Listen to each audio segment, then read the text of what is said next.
The evening news reported that the identity of the notorious fraudster who defrauded an entire nation has finally been revealed. This happened thanks to an anonymous informant who pointed out the person who caused 30% of the population to suffer. The total damage was estimated at 100 billion won, and that wasn't even all of the fraudster's crimes. It was established that the suspect had been involved in fraud since childhood. Currently, the criminal was on the run, hiding from the police. One of the seemingly ordinary passers-by was not at all happy to hear this news. The unknown man continued to listen intently to the fact that since the criminal was not registered, his real name was unknown. He was described as a 35-year-old unregistered man named Han Jun-woo. The protagonist of this story looked at the big screen where his photo was shown and wondered why this particular photo was chosen. In the end, the man decided that nothing could be changed.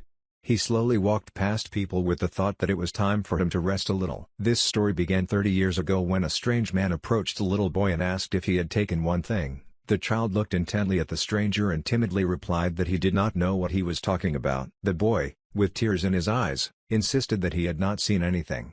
She was clearly afraid that the man would get angry with him because of this answer. The stranger began to look around with annoyance, not understanding where his thing had gone. In the end, the man thought that he needed to quickly escape from here before he started having problems. This kindergarten was famous for accepting children only from chaebol families. The man wasn't even married, but despite this he had a reason to come here that day. Shortly before talking to the little boy, the stranger seemed to accidentally bump into one of the women who was passing by. The woman was so surprised that she dropped the glass of red wine from her hands. It seemed like it was about to fall to the floor and sort it out, but the unknown man arrived in time. Along with how he caught the bokeh and helped the woman hold it, the man quietly removed the precious ring from her finger. All this happened in a matter of seconds. Then, in order not to arouse suspicion and distract his victim, the man asked if everything was okay with her. The woman was glad that her wine had not spilled. She then insisted that she was fine, not noticing the loss of the ring. The stranger was pleased with this and asked for forgiveness for his mistake. After this, the two people went their separate ways. The man clutched the stolen ring tightly in his hand, as if he couldn't believe that he had managed to take it right from under the woman's nose. The stranger inside himself was very happy with his success, but he thought that he needed to urgently leave here in order to hide in his shelter. Suddenly, the man's hand failed him and he accidentally dropped the stolen ring. This came as a real shock to the thief. The ring rolled across the floor. The man ran after it and eventually approached that same little boy. The thief clearly saw that his prey fell next to this child, but after that it literally disappeared from sight. The boy, with tears in his eyes, swore that he had seen nothing. Because of this, the man began to assume that this child really knew nothing. After this, the stranger tried to quickly leave because he was afraid that the boy's crying would attract the attention of the people around him. Finally, the thief quickly looked around, still not understanding where the ring could have accelerated. At this time, the teacher had already approached the crying child. The woman was surprised that the child was crying, but she was most interested in why he was there at all, because according to her, this boy was definitely not from this kindergarten. The man was shocked when he heard this, which immediately made him forget that he needed to leave here. The teacher, noticing the stranger, asked if he was the father of this child. This question discouraged the man. He already wanted to object to this, but he was afraid that then the woman would suspect him of having entered here illegally. The man simply did not know what to do. Suddenly, the same little boy who called him his dad through tears started running towards the man. The stranger was again taken aback by what was happening, and the child, meanwhile, asked him not to leave him here. Little Han Jun-woo asked for forgiveness and promised the man that he would no longer beg for toys from him. All this made the stranger very nervous. He soon noticed that he had attracted too much attention from those around him, which was not at all part of his plans, so now he had no other choice. The next moment, the man picked up a boy he didn't know and began to quickly walk away, pretending to be his father and promising to buy him as many toys as he wanted. Some time passed. The last rays of the setting sun painted the sky bright orange. Only now did the worried man with the unfamiliar child in his arms stop to catch his breath. It was as if he couldn't believe that he had managed to avoid serious problems. Finally, the scammer turned to the boy and asked who he was anyway. Han Jun-woo did not understand what the man meant. Then the stranger asked directly why the boy said that he was his father. The little protagonist reminded that the man himself told that woman. The swindler was taken aback by this answer, because due to stress he did not remember it at all. At the same time, the child surprisingly looked absolutely calm. Unexpectedly, Han Jun-woo stated without a shadow of a doubt that his interlocutor was a liar. The main character also claimed that he saw everything. These words greatly alarmed the man because he immediately understood what exactly the boy was talking about. After a short silence, Han Junwoo asked if he and the stranger had finished the game they had been playing all this time. The child, with a smile on his face, continued to say that it was all a lot of fun. The man wanted to change the topic of conversation, so he asked where Han Junwoo's parents were and where he lived. The next moment the little boy answered with frightening calmness that he had no parents. The man was shocked by what he heard and wondered where this child lived in that case. The main character said that he was just going somewhere and doing what he did today in kindergarten. Until the parents came to pick up their children, no one paid attention to Han Junwoo. At the end of the day, the boy simply ran away unnoticed until the truth had time to come out. After this story, Han Junwoo suddenly remembered something and, putting his hand in his pants pocket, proudly declared that he had won. The stranger watched the child closely, not understanding at all what he was talking about. A moment later the man saw something that pleasantly shocked him. He had already forgotten about this object. It turned out that little Han Junwoo took out from his pocket the very precious ring that the thief had lost. The discouraged man silently looked at the jewel as if he doubted its reality. At the same time, Han Junwoo asked if he really won this game. All the recent events simply did not fit into the swindler's head. The little protagonist simply amazed him. The man did not return to the fact that this child managed not only to deceive the kindergarten teachers but also to catch an experienced swindler. This boy looked to be 5 or 6 years old. Due to his age, he perceived all this as a game, without understanding what was really happening. The man looked at the main character with apprehension, trying to understand who he really was. It seemed that this child really scared the swindler. Han Junwoo, thanks to his attentiveness, immediately noticed his interlocutor's agitation. This was not the first time the boy had seen such a reaction and therefore knew well what it meant. This upset the child very much. Suddenly, the main character asked with sadness in his voice if the man was afraid of him as much as the other adults. These words discouraged the swindler. He immediately came to his senses and began to think about whether he really had a scared face just now. The stranger refused to believe that this 5-year-old child had frightened him. Eventually the man admitted that this was indeed the case. He was amazed by the talent of this boy and therefore could not take his eyes off him. It seemed that the swindler wanted to say something to his little interlocutor, but he could not bring himself to do so. Instead, the man unexpectedly extended his hand to the main character. Leaning slightly towards the boy, the stranger finally asked if he wanted to go with him. Han Junwoo was shocked by what he heard, because no one had ever made him such an offer before. Without thinking twice, the little boy took the man's hand, which spoke volumes about his consent. On this day, the main character got the family he soul act. The boy stared at the man as if afraid that it was all just a dream. The main character's first father was a swindler named Ko Il-nam. At that time, Han Junwoo did not yet know what was waiting for him ahead and how much his life would change. That same evening, in addition to Il-nam, the child had 3 more adoptive fathers, who at first glance did not seem at all suitable for this role. The little hero of the film, unable to hold back his tears, turned to a stranger and asked him for help, because something bad had happened to his mother and younger brother. Han Junwoo, who was watching the movie attentively during dinner, saw this and immediately asked what the people on the screen were doing. Ko Il-nam, in order to explain everything, reminded the boy about the game they had recently played.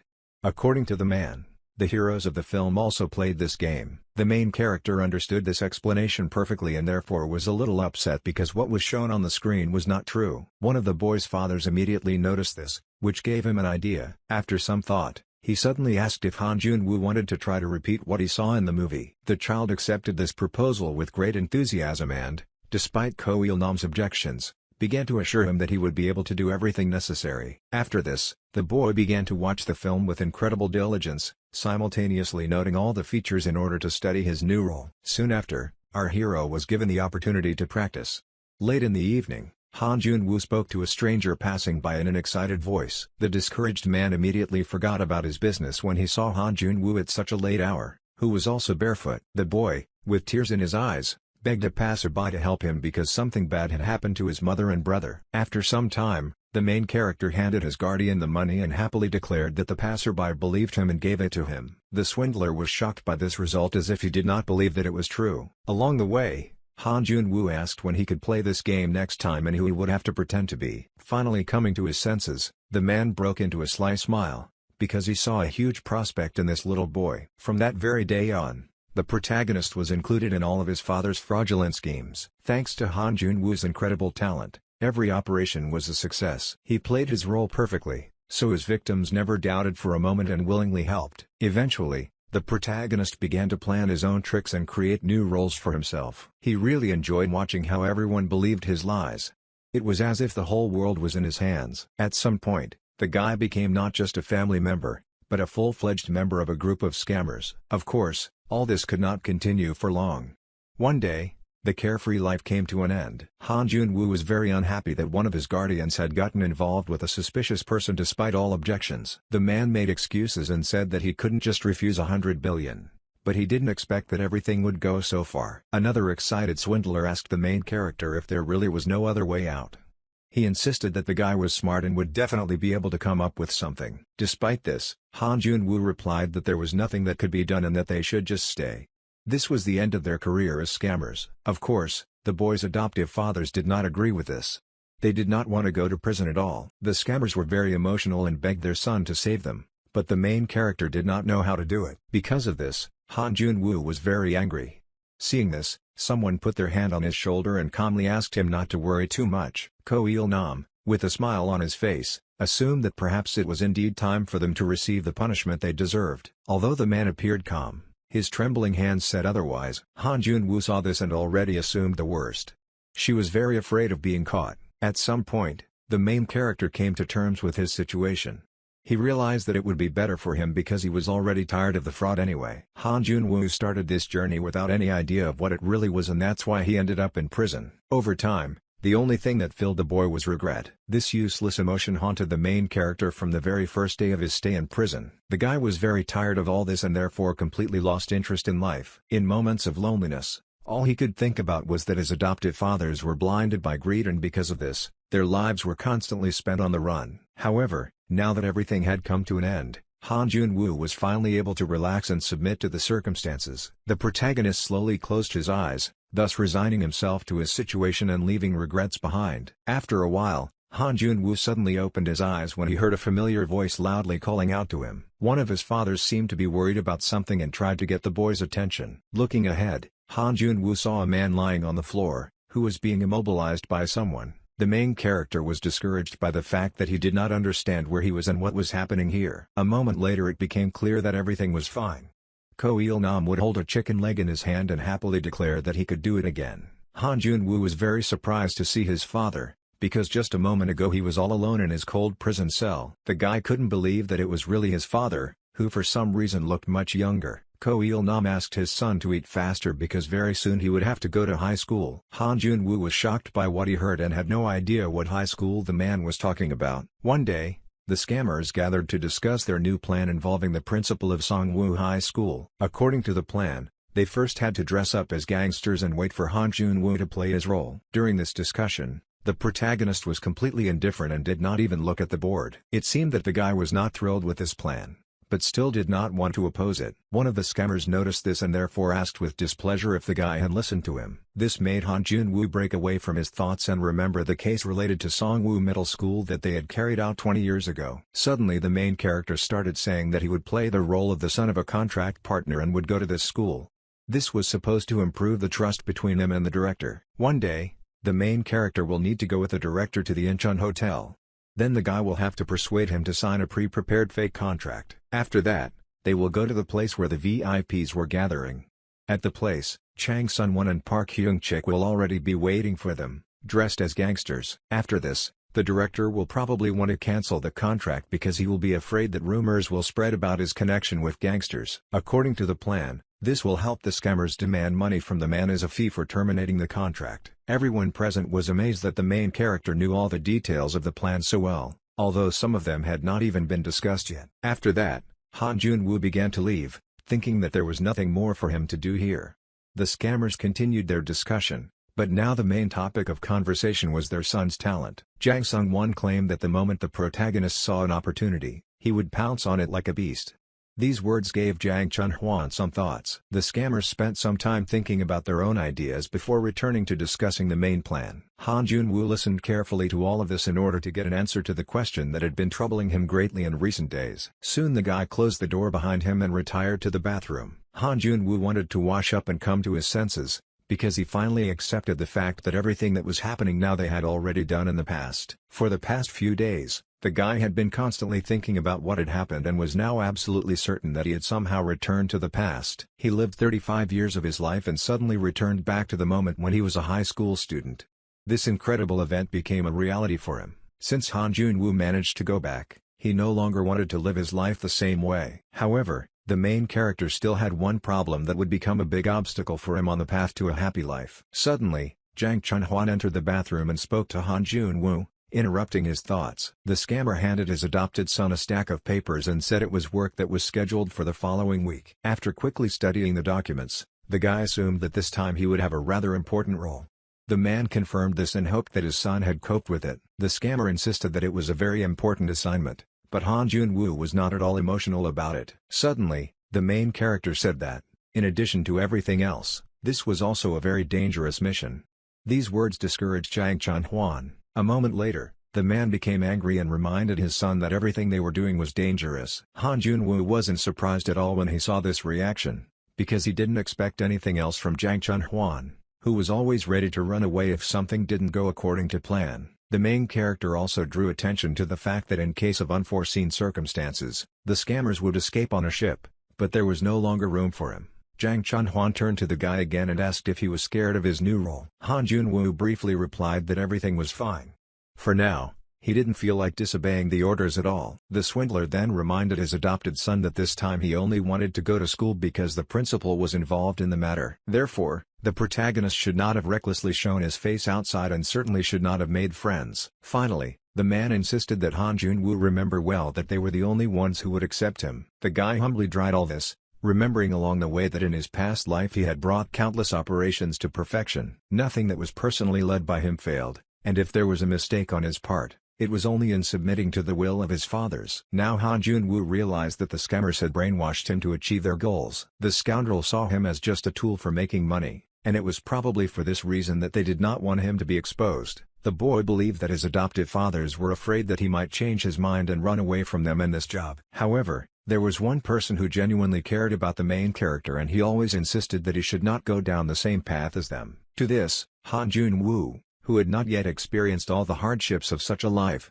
replied that he did not want to stop and therefore the man should tell him this nonsense. The guy insisted that he liked the job, so Ko Il-nam should just let him do what he wanted. Of course, such an answer upset the man, but it could not influence the main character in any way. At that time, Han Jun-woo didn't know that Ko Il-nam was the only person who only wanted the best for him. Of course, the man tried to dissuade the guy from such a life only to protect him. During another conversation, Ko Il-nam insisted that in this world there were many paths that one could take. For example, one could become an office worker or a consultant. Suddenly, the man had the idea that Han Jun-woo could take up acting. Ko Il-nam thought that this was a very good idea because he knew how much his son loved to play different roles. Only after his return to the past did the protagonist seriously think about these words.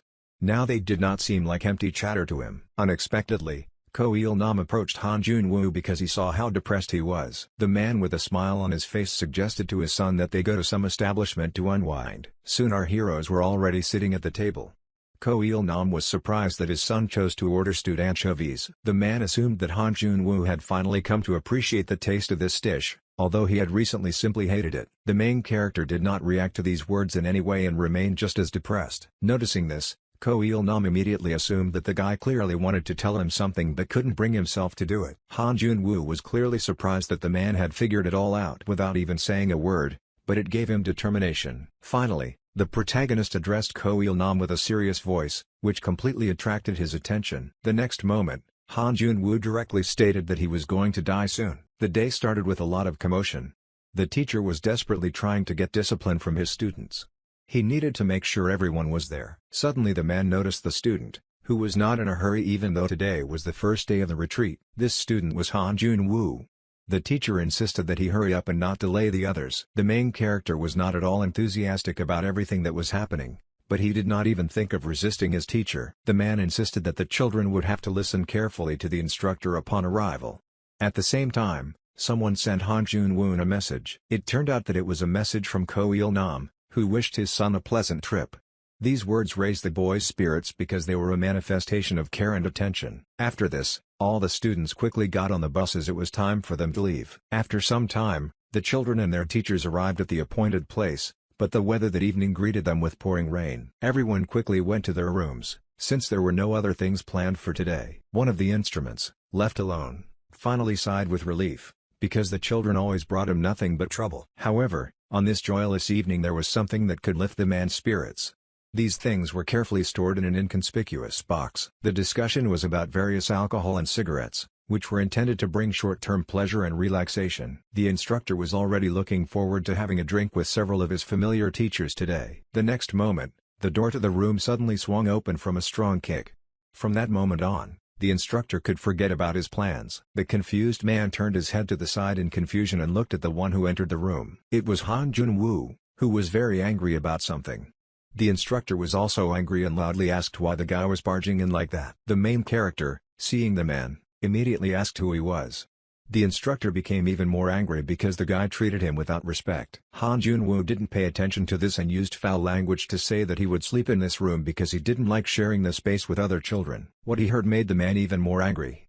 He could hardly restrain himself from using force while asking the guy's name. Suddenly, the instructor grabbed Han Jun-woo by the collar of his shirt and declared that before calling the boy's class teacher, he would teach him a lesson himself. At that moment, a flood of anger and other negative emotions washed over the main character. He had no intention of enduring the instructor's threats. The next moment, Han Jun-woo pushed the instructor away from himself, while menacingly demanding that he watch his dirty hands. After this, the guy asked whether the man was going to carry out his threat and call his class teacher here. Without waiting for an answer, the main character added that he doubted that the teacher would be able to come. The instructor was discouraged by these words and became very worried. Han Jun-woo, whose tattoos were visible from under his shirt, explained that his father and uncle had recently beaten up a teacher for misbehaving in front of them. Staring at the instructor with a crazy look, the boy asked him to take a risk and dare to call the teacher here. The man was very scared and assumed that since the high school student had tattoos, he must have come from a family of gangsters. At that moment, the main character smiled slightly, because as he planned, he achieved the desired effect and caused fear in the man. After that, Han Jun-woo, without breaking his character, calmly sat down on the sofa and asked the man to leave. The main character was not against the instructor calling the teacher, but asked him not to forget about the consequences. The man hesitated for a long time to say anything. Finally, the instructor quickly ran out of the room, ordering the main character to stay there. Han Jun-woo was very pleased that his plan worked. It turned out to be much easier than he expected. Then the guy noticed that same inconspicuous box that belonged to the instructor. Seeing its contents, Han Jun-woo began to smile slyly, because he had an idea. Of course, he didn't intend to use alcohol and cigarettes for their intended purpose, but all of this could serve as an excellent decoration. After some time, the instructor was already walking down the corridor with the class teacher, who claimed that Han Jun-woo had always been quite quiet and did not create problems. Then the instructor said that according to the guy, his father was a gangster and Han Jun-woo himself had tattoos.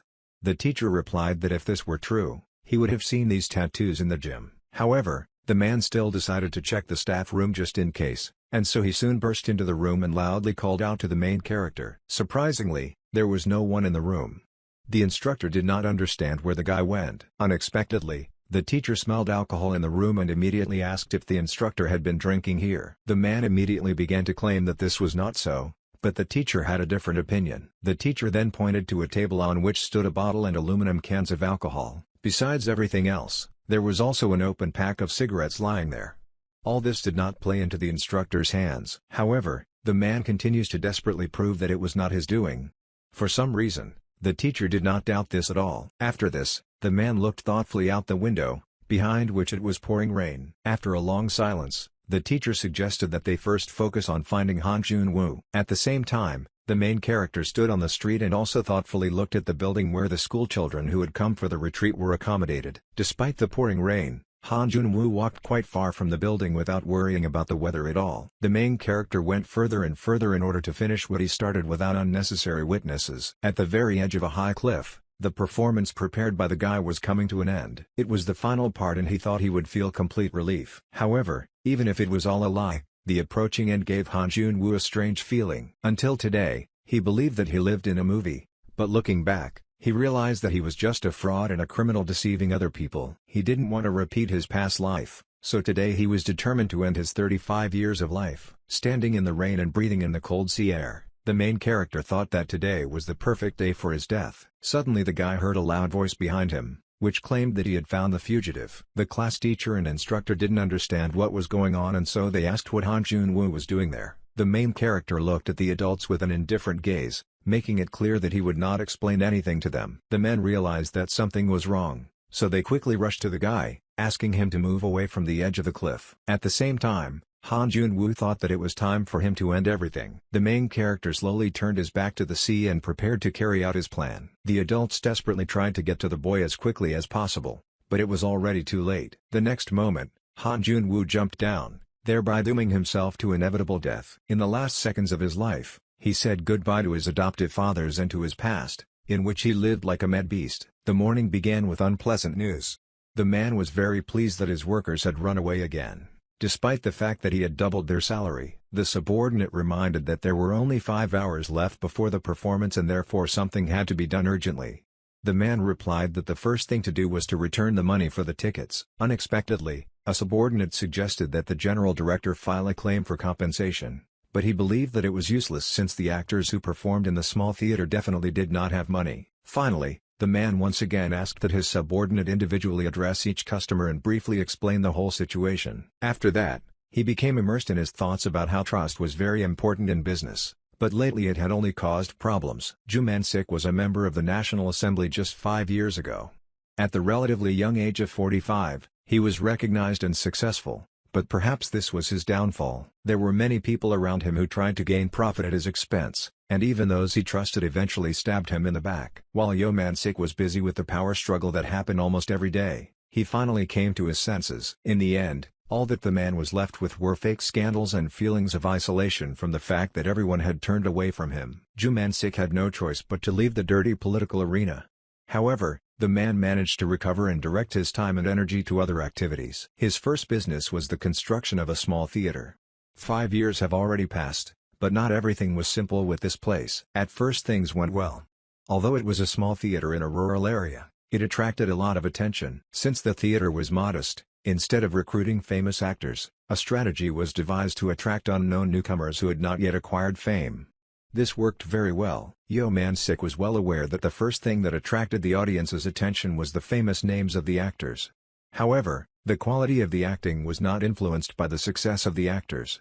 Much more important was how well they got into character. The man believed that the actor's performance should have reached the hearts of the audience as deeply as possible. That is why he gave more preference to newcomers who remained in the shadow of big names. Once this theater was recognized as a place where real diamonds were discovered, which attracted even more attention to it, but this success did not last long. The dream of the newcomers was Seoul, and so when they began to be noticed, the fame-hungry actors began to move to the theater companies of Seoul. This time the same thing happened.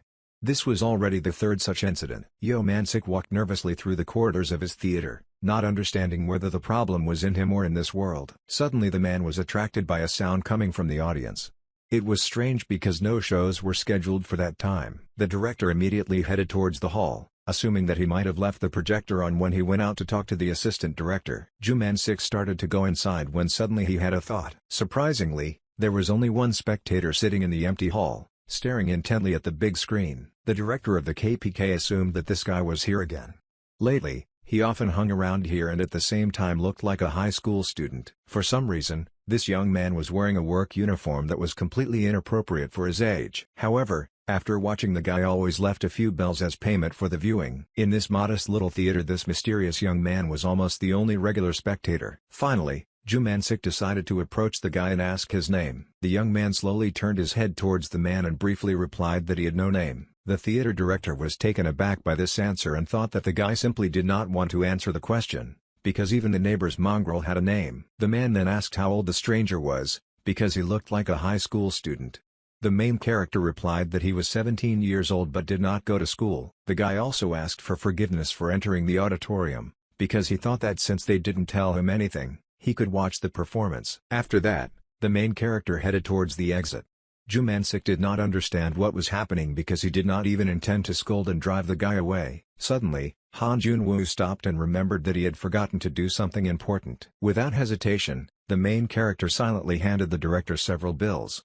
The man already asked what it meant. The guy replied that he also liked the performance today, but he was a little upset that it was cut off in half. Ju Man-sik interrupted his interlocutor and asked with displeasure if he had ever asked him for money to watch. Suddenly the man interrupted his speech mid-sentence because something caught his attention. Without explaining anything, the director grabbed the main character by the right hand and pulled it towards himself. Pulling back his sleeve, he saw that there was a large bruise on Han Jun-woo's wrist. The man immediately asked if the guy was hurt. The main character calmly replied that everything was fine and he just needed to go home and put on a pain-relieving patch. After that, the boy thanked the director for his concern, but Ju Man-sik did not even think of letting go of his hand. Han Jun-woo humbly waited for the man to let him go and eventually decided to speed up the process. The main character abruptly took his hand away and said that it was time for him to leave. For some reason, Yo Man-sik started asking the protagonist not to rush so much and asked if he was only interested in the performances. The excited man began to claim that he had other recordings of the performances as well as scripts. Suddenly he realized how it all looked from the outside. Ju Man-sik felt like he was like a maniac trying to lure a child with candy. The main character didn't respond to this and just silently looked at the director trying to understand what was on his mind. Then Ju Man-sik offered to provide the guy with quick medical assistance, after which he could leave. The main character was very surprised that a stranger offered him his help, so he did not refuse. Soon after, our heroes came to a small establishment. Ju Man-sik was surprised that the guy still accepted his help because he thought that he would simply ignore him and leave. The director explained that he thought the young man was hungry, so he brought him here. Han Jun-woo replied that he accepted the help because the director reminded him of someone. Then the man asked why the boy was doing such work. According to the director, there was probably a better job for the main character. Han Jun-woo briefly replied that everyone had their own reasons. Suddenly something caught the guy's attention, which made him momentarily dumbfounded. He noticed a stack of papers in Yo Man-sik's hands and asked what it was. The man was surprised that his interlocutor was interested in these papers. The director said that it was a script for a new play that he had just received. The man quickly realized that the guy was interested, so he handed him the text and offered to read it. Han Jun-woo slowly turned the title page and began to read, surprised that the script looked exactly like this. For a while, the protagonist did not take his eyes off the text while Ju Man-sik humbly waited for his interlocutor's comment. Han Jun-woo was in no hurry to finish reading and continued to study the script. Because of this, Ju Man-sik looked a little tense, but he didn't interfere yet. Soon the protagonist turned the page.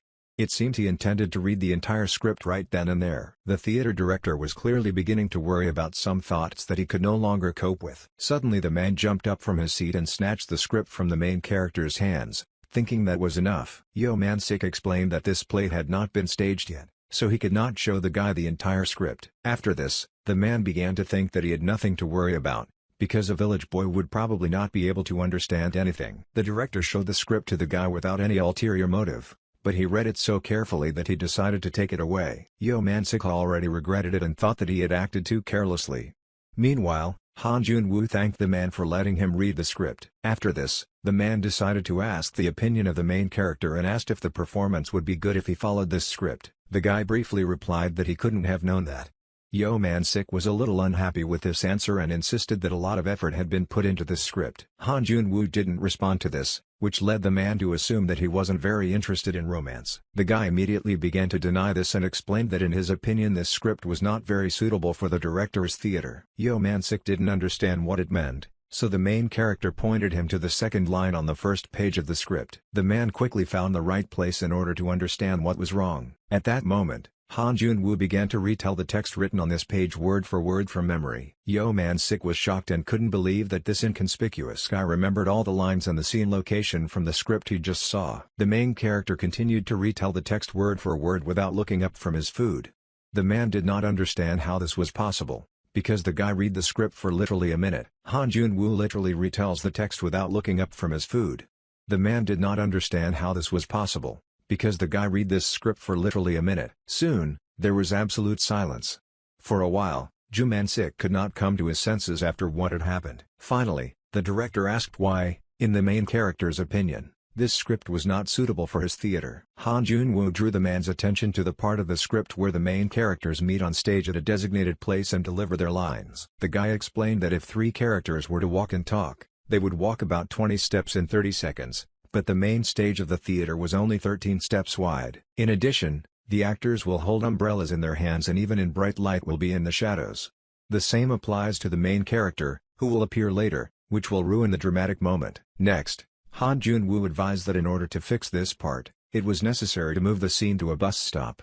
In this case, the characters would stand in place. The main character also advised that the male character should cover his face with an umbrella when entering the stage in order to arouse additional curiosity among the audience. The guy believed that all this would help the performance and provide the main character with a dramatic appearance on stage. Soon, Han Jun-woo noticed Yo Man-sik's reaction and therefore asked him not to pay attention to his advice since it would be quite troublesome to implement all of this. After this, the protagonist continued to eat his food in silence, completely unaware of the impact his words had on Yo Man-sik. Suddenly, the guy saw that the theater director again handed him the script despite his recent objections.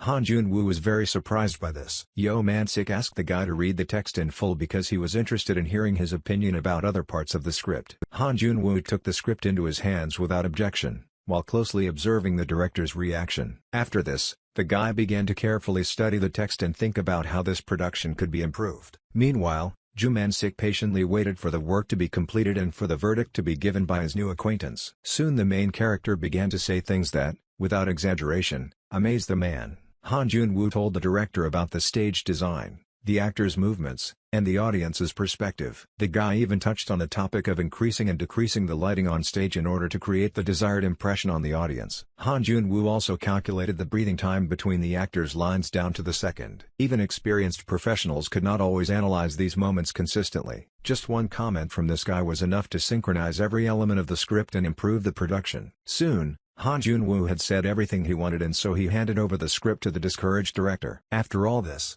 the agitated man could only ask the main character one vague question. He asked when the guy learned how to direct a production and assumed that he either trained at some company or did storyboarding on his own and therefore watched recordings at his theater. The director also assumed that Han Jun-woo's work was somehow connected with theatrical activities, but the guy denied all of this. The next moment, the main character said that he had seen the play for the first time just recently. These words shocked Ju Man-sik. Han Jun-woo continued to say that at first he wanted to watch a movie but there were no movie theaters in this city so he started watching recordings of stage plays. At that moment, the director's hands began to tremble with excitement because he remembered that he had first seen his new acquaintance 3 weeks ago. This meant that a guy who had just entered high school had absorbed all the knowledge and direction in just 3 weeks, and Yo Man-sik found it very hard to believe. The performance included not only acting, which convinced the audience of the reality of what was happening on stage. At first glance, this might seem the most important thing, but in reality, everything was not so clear-cut. In fact, a theatrical production is a comprehensive work of many specialists from different fields such as writers, sound engineers, lighting directors and production directors. However, Han Jun-woo did all the work of these specialists single-handedly after just looking at the script. Considering all this, Ju Man-sik simply couldn't believe that the main character had only started delving into this topic 3 weeks ago. After much thought, the man turned to the boy again and unexpectedly offered him to rewrite the actor's lines. He wanted this work to be done taking into account all the comments that Han Jun-woo had made earlier. In fact, the director wanted to see if the main character had an understanding of not only directing but also acting, which played a more significant role. After hearing Ju Man-sik's proposal, the boy was in no hurry to give his answer and instead began to think carefully. Soon Han Jun-woo rejected the director's offer and explained that he did not understand the topic. The man realized that this was the guy's limit, because writing dialogues was on a different level than directing. The director then stated that in his opinion the decisive factor in the performance was the acting.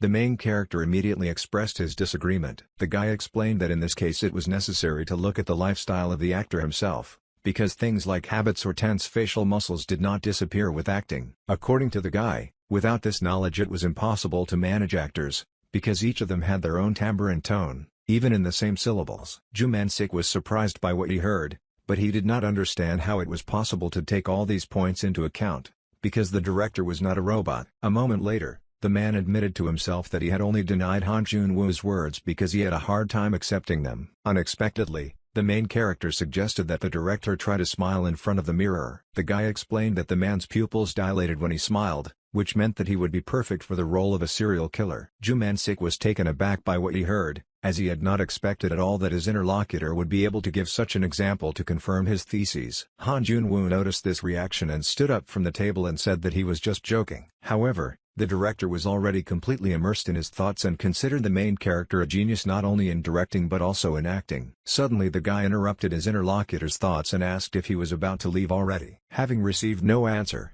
the protagonist headed for the exit, having previously thanked the director for the food. Discouraged, Ju Man-sik remained sitting in his seat. The man didn't understand what was happening to him.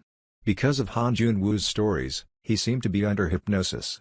He wanted to know more about this guy and therefore hoped to see him again tomorrow. The next day arrived.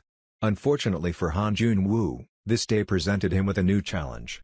This time, trouble awaited him at the construction site where he worked. The guy came to his boss to get money for his work, but the scoundrels stubbornly insisted that they did not understand what kind of money they were talking about. However, Han Jun-woo stood his ground and extended his hand to the scoundrels, wanting to get his money. The guy reminded that the men promised to give him the money later, so he wanted to get paid now. One of the villains was very angry and the second laughed at the main character and explained that later meant never.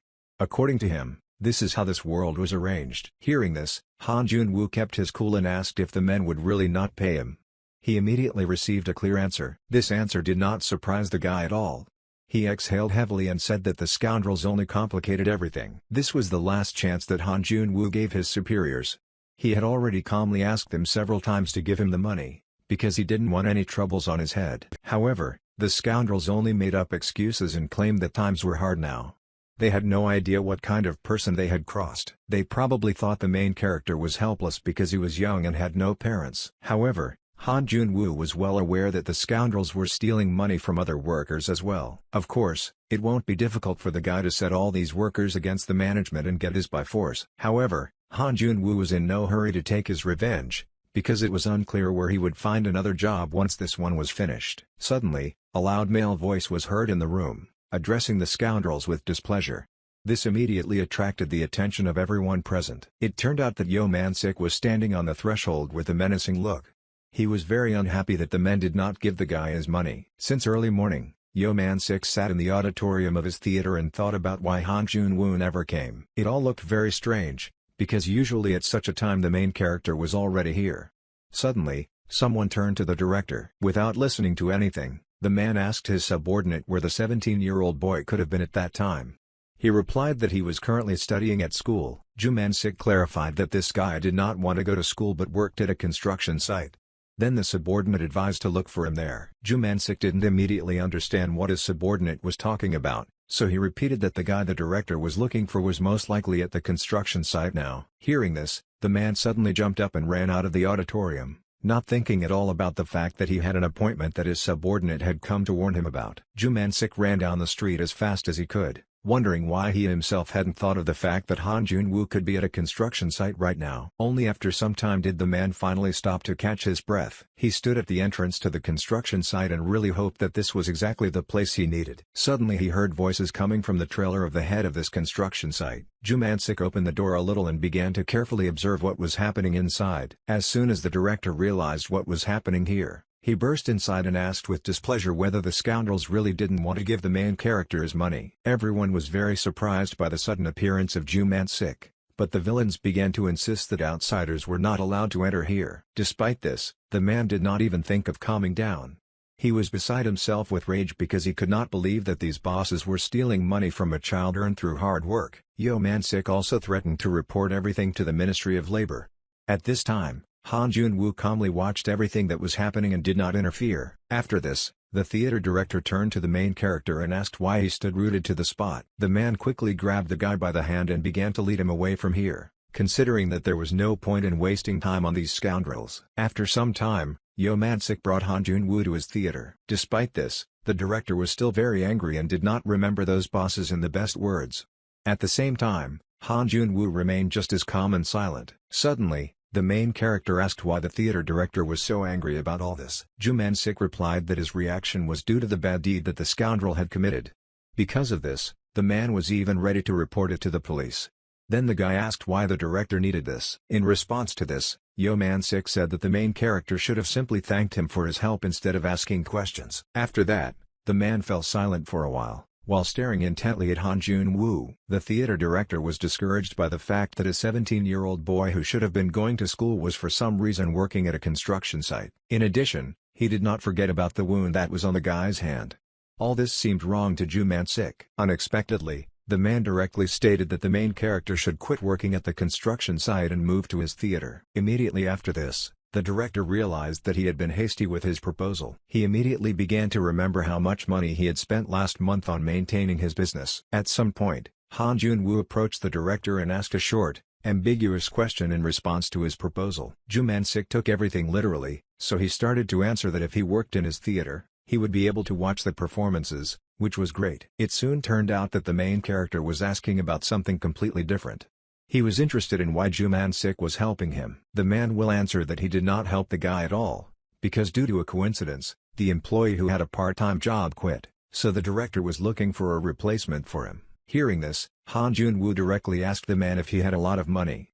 He thought that the theater director was constantly under stress, so he would not be able to pay him. Ju Man-sik was taken aback by what she heard, but quickly pulled herself together and asked if the guy really thought he would deceive him. Han Jun-woo didn't even think about being tactful, so he honestly answered that that was exactly what he thought. In response to this, the director began to zealously prove that even if he had to work on the construction site instead of the main character, he would still pay him a well-deserved salary. After that, Ju Man-sik fell silent. Now it was very important for him to hear his interlocutor's answer. Because of this, he was noticeably nervous. The director couldn't remember all the things the guy had said yesterday, and besides, they were still unprovable. However, the man still had emotions from that conversation, so he simply could not allow this talented child to work on a construction site. The man believed that everyone had their place and wanted to keep Han Jun-woo by his side, even though it was quite difficult. The protagonist seemed interested in the theater detective's proposal, but he was in no hurry to give a final answer. Instead, the guy decided to clarify something and therefore reminded Ju Man-sik of what he told him earlier. The only thing that interested the main character now was whether part-time workers could watch performances. Some time passed. A quiet evening descended upon the city, pouring down upon it the rays of the setting sun. Ju Man-sik stood silently at the entrance to the theater and seemed to have been waiting for someone for a long time. The man was a little unhappy because he didn't understand why this person hadn't come for so long. Once again, looking at the time, the theater director suggested that this man was much more scrupulous than expected. It's been a week since Han Jun-woo started working at the theater and of course he had something to do. Previously, the basement rehearsal room was a bit dirty, so Yo Man-sik gave the guy the task of cleaning it up. However, 3 hours had already passed, which greatly puzzled the director, since this work should have taken no more than an hour. He was going to eat with Han Jun-woo but he didn't come out, so the man went to check what was going on. Upon entering the room, the man immediately spoke loudly to the main character and asked how long he would be cleaning here. Suddenly, Ju Man-sik fell silent, unable to cope with the surprise of what he saw. It turned out that the rehearsal room was still in the same mess as before, despite Han Jun-woo's 3 hours of work. The guy didn't see a problem with this, but immediately explained that the reason for everything was a cabinet that fell during cleaning. The main character was talking about the cabinet where the scripts for theatrical productions were kept. Now Ju Man-sik understood what had happened here. The man thought that the cabinet had fallen and the scripts had scattered around the room, and Han Jun-woo ended up being absorbed in reading these scripts. This even amused the director a little. However, it was hard not to notice that during all this time no cleaning work had been done in the room. Ju Man-sik didn't understand what the main character was doing here alone for so long. The guy replied that he just wanted to read the script, which took him some time. Hearing this, the director still did not understand why there were so many scripts laid out on the table, as if someone had just read them.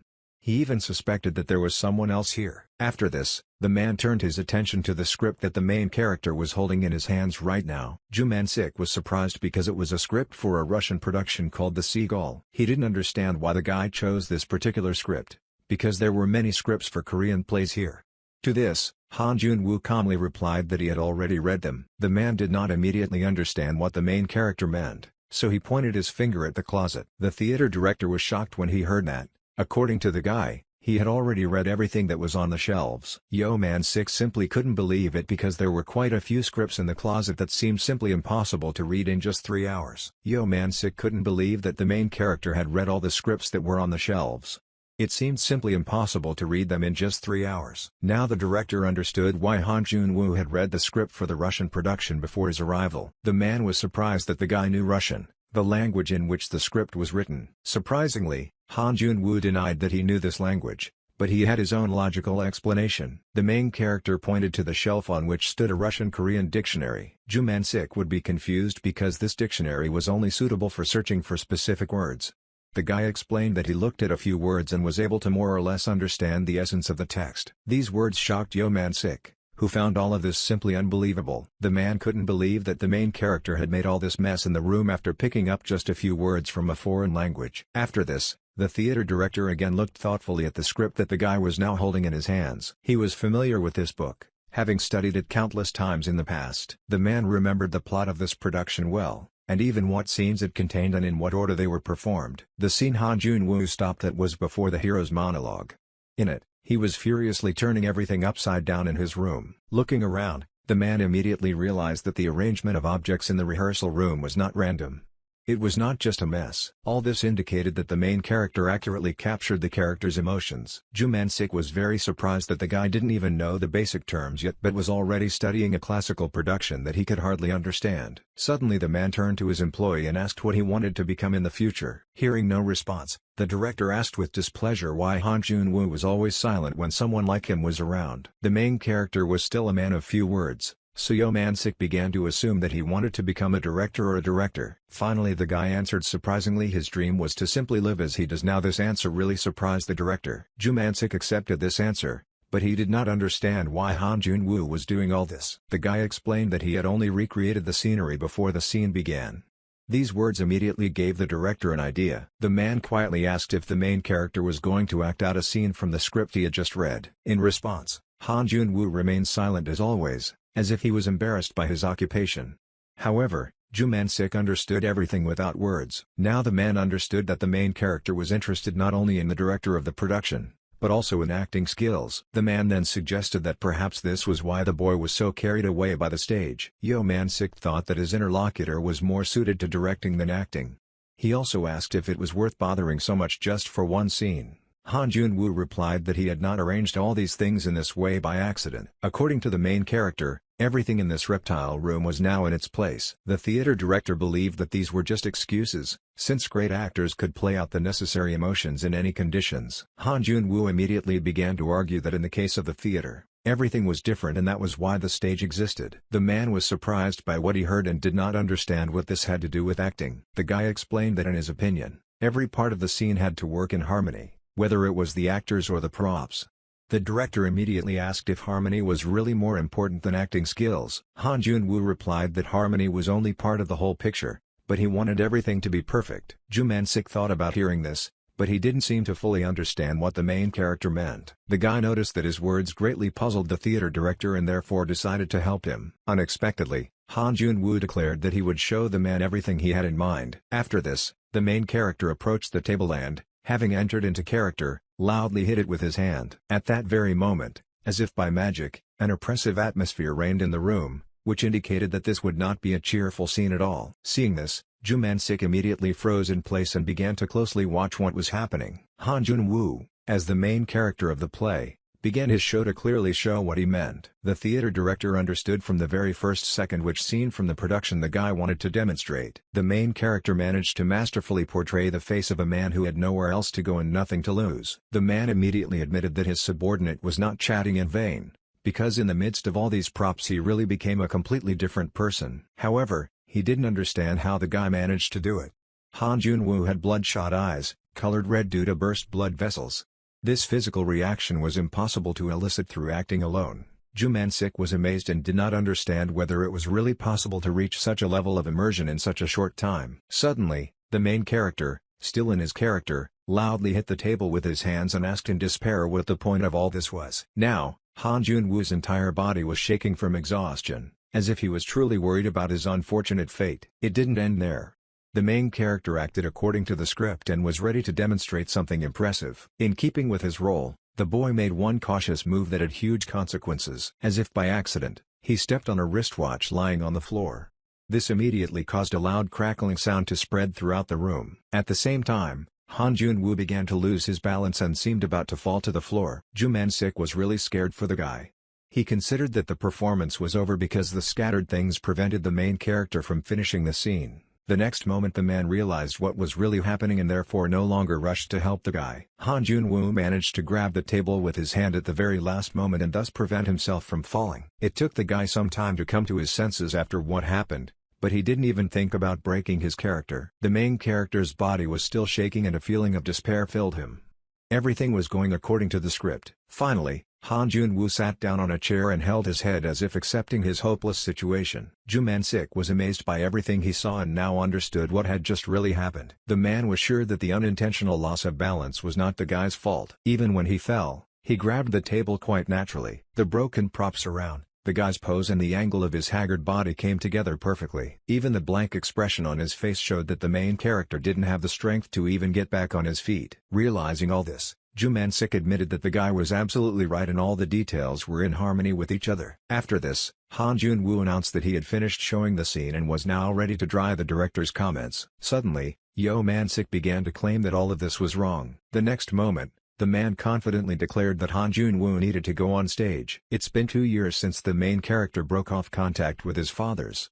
Without an ID, getting a job even part-time was difficult for the guy. Han Jun-woo could have an easier life if he just put in the effort, but he vowed not to do such things anymore. In his new life, even daily work on a construction site was a rather pleasant routine. However, the young man still had thoughts that greatly troubled him. Han Jun-woo simply didn't know what he so desperately wanted and what he should do next. Suddenly, one of the guy's colleagues turned to him and said that at his age he should have been doing other things and not working on a construction site. The man then said that a theater had opened nearby, which the main character should go to. These words seemed to interest Han Jun-woo very much.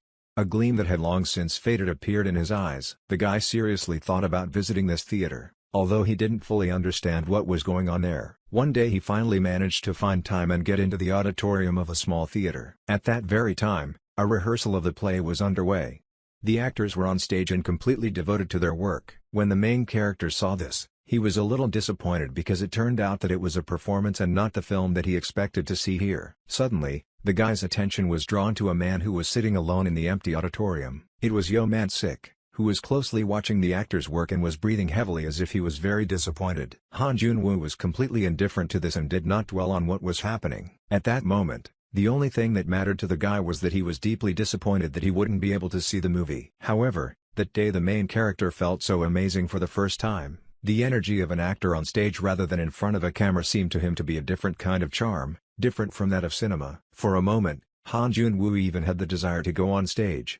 All this happened in one day. Since then, whenever the main character finished work at the construction site, he went to this theater. His body was moving before he could even realize it, so he couldn't resist the urge. Every time, Han Jun-woo sat quietly in the last row of the audience and watched the actor's performance. Of course, the theater director noticed this guy and one day he finally asked his name. The man was persistent and did not miss the opportunity to question the main character in all the details. His persistence irritated Han Jun-woo a little, but it wasn't that bad. Although Yo Man-sik had a slightly rough manner of speech, he didn't seem like someone who could do harm. Instead, the theater director helped the main character in every possible way, not wanting to leave him in trouble. Han Jun-woo was concerned that there were still people like this man in this world. Because of this, the guy assumed that the theater director most likely also had a hard life. Han Jun-woo announced that he had finished showing the scene and was now ready to dry the director's comments. Suddenly, Yo Man-sik began to claim that all of this was wrong. The next moment, the man confidently declared that Han Jun-woo needed to go on stage. Yo Man-sik did not expect to see such a high level of acting from the main character. Despite his great talent,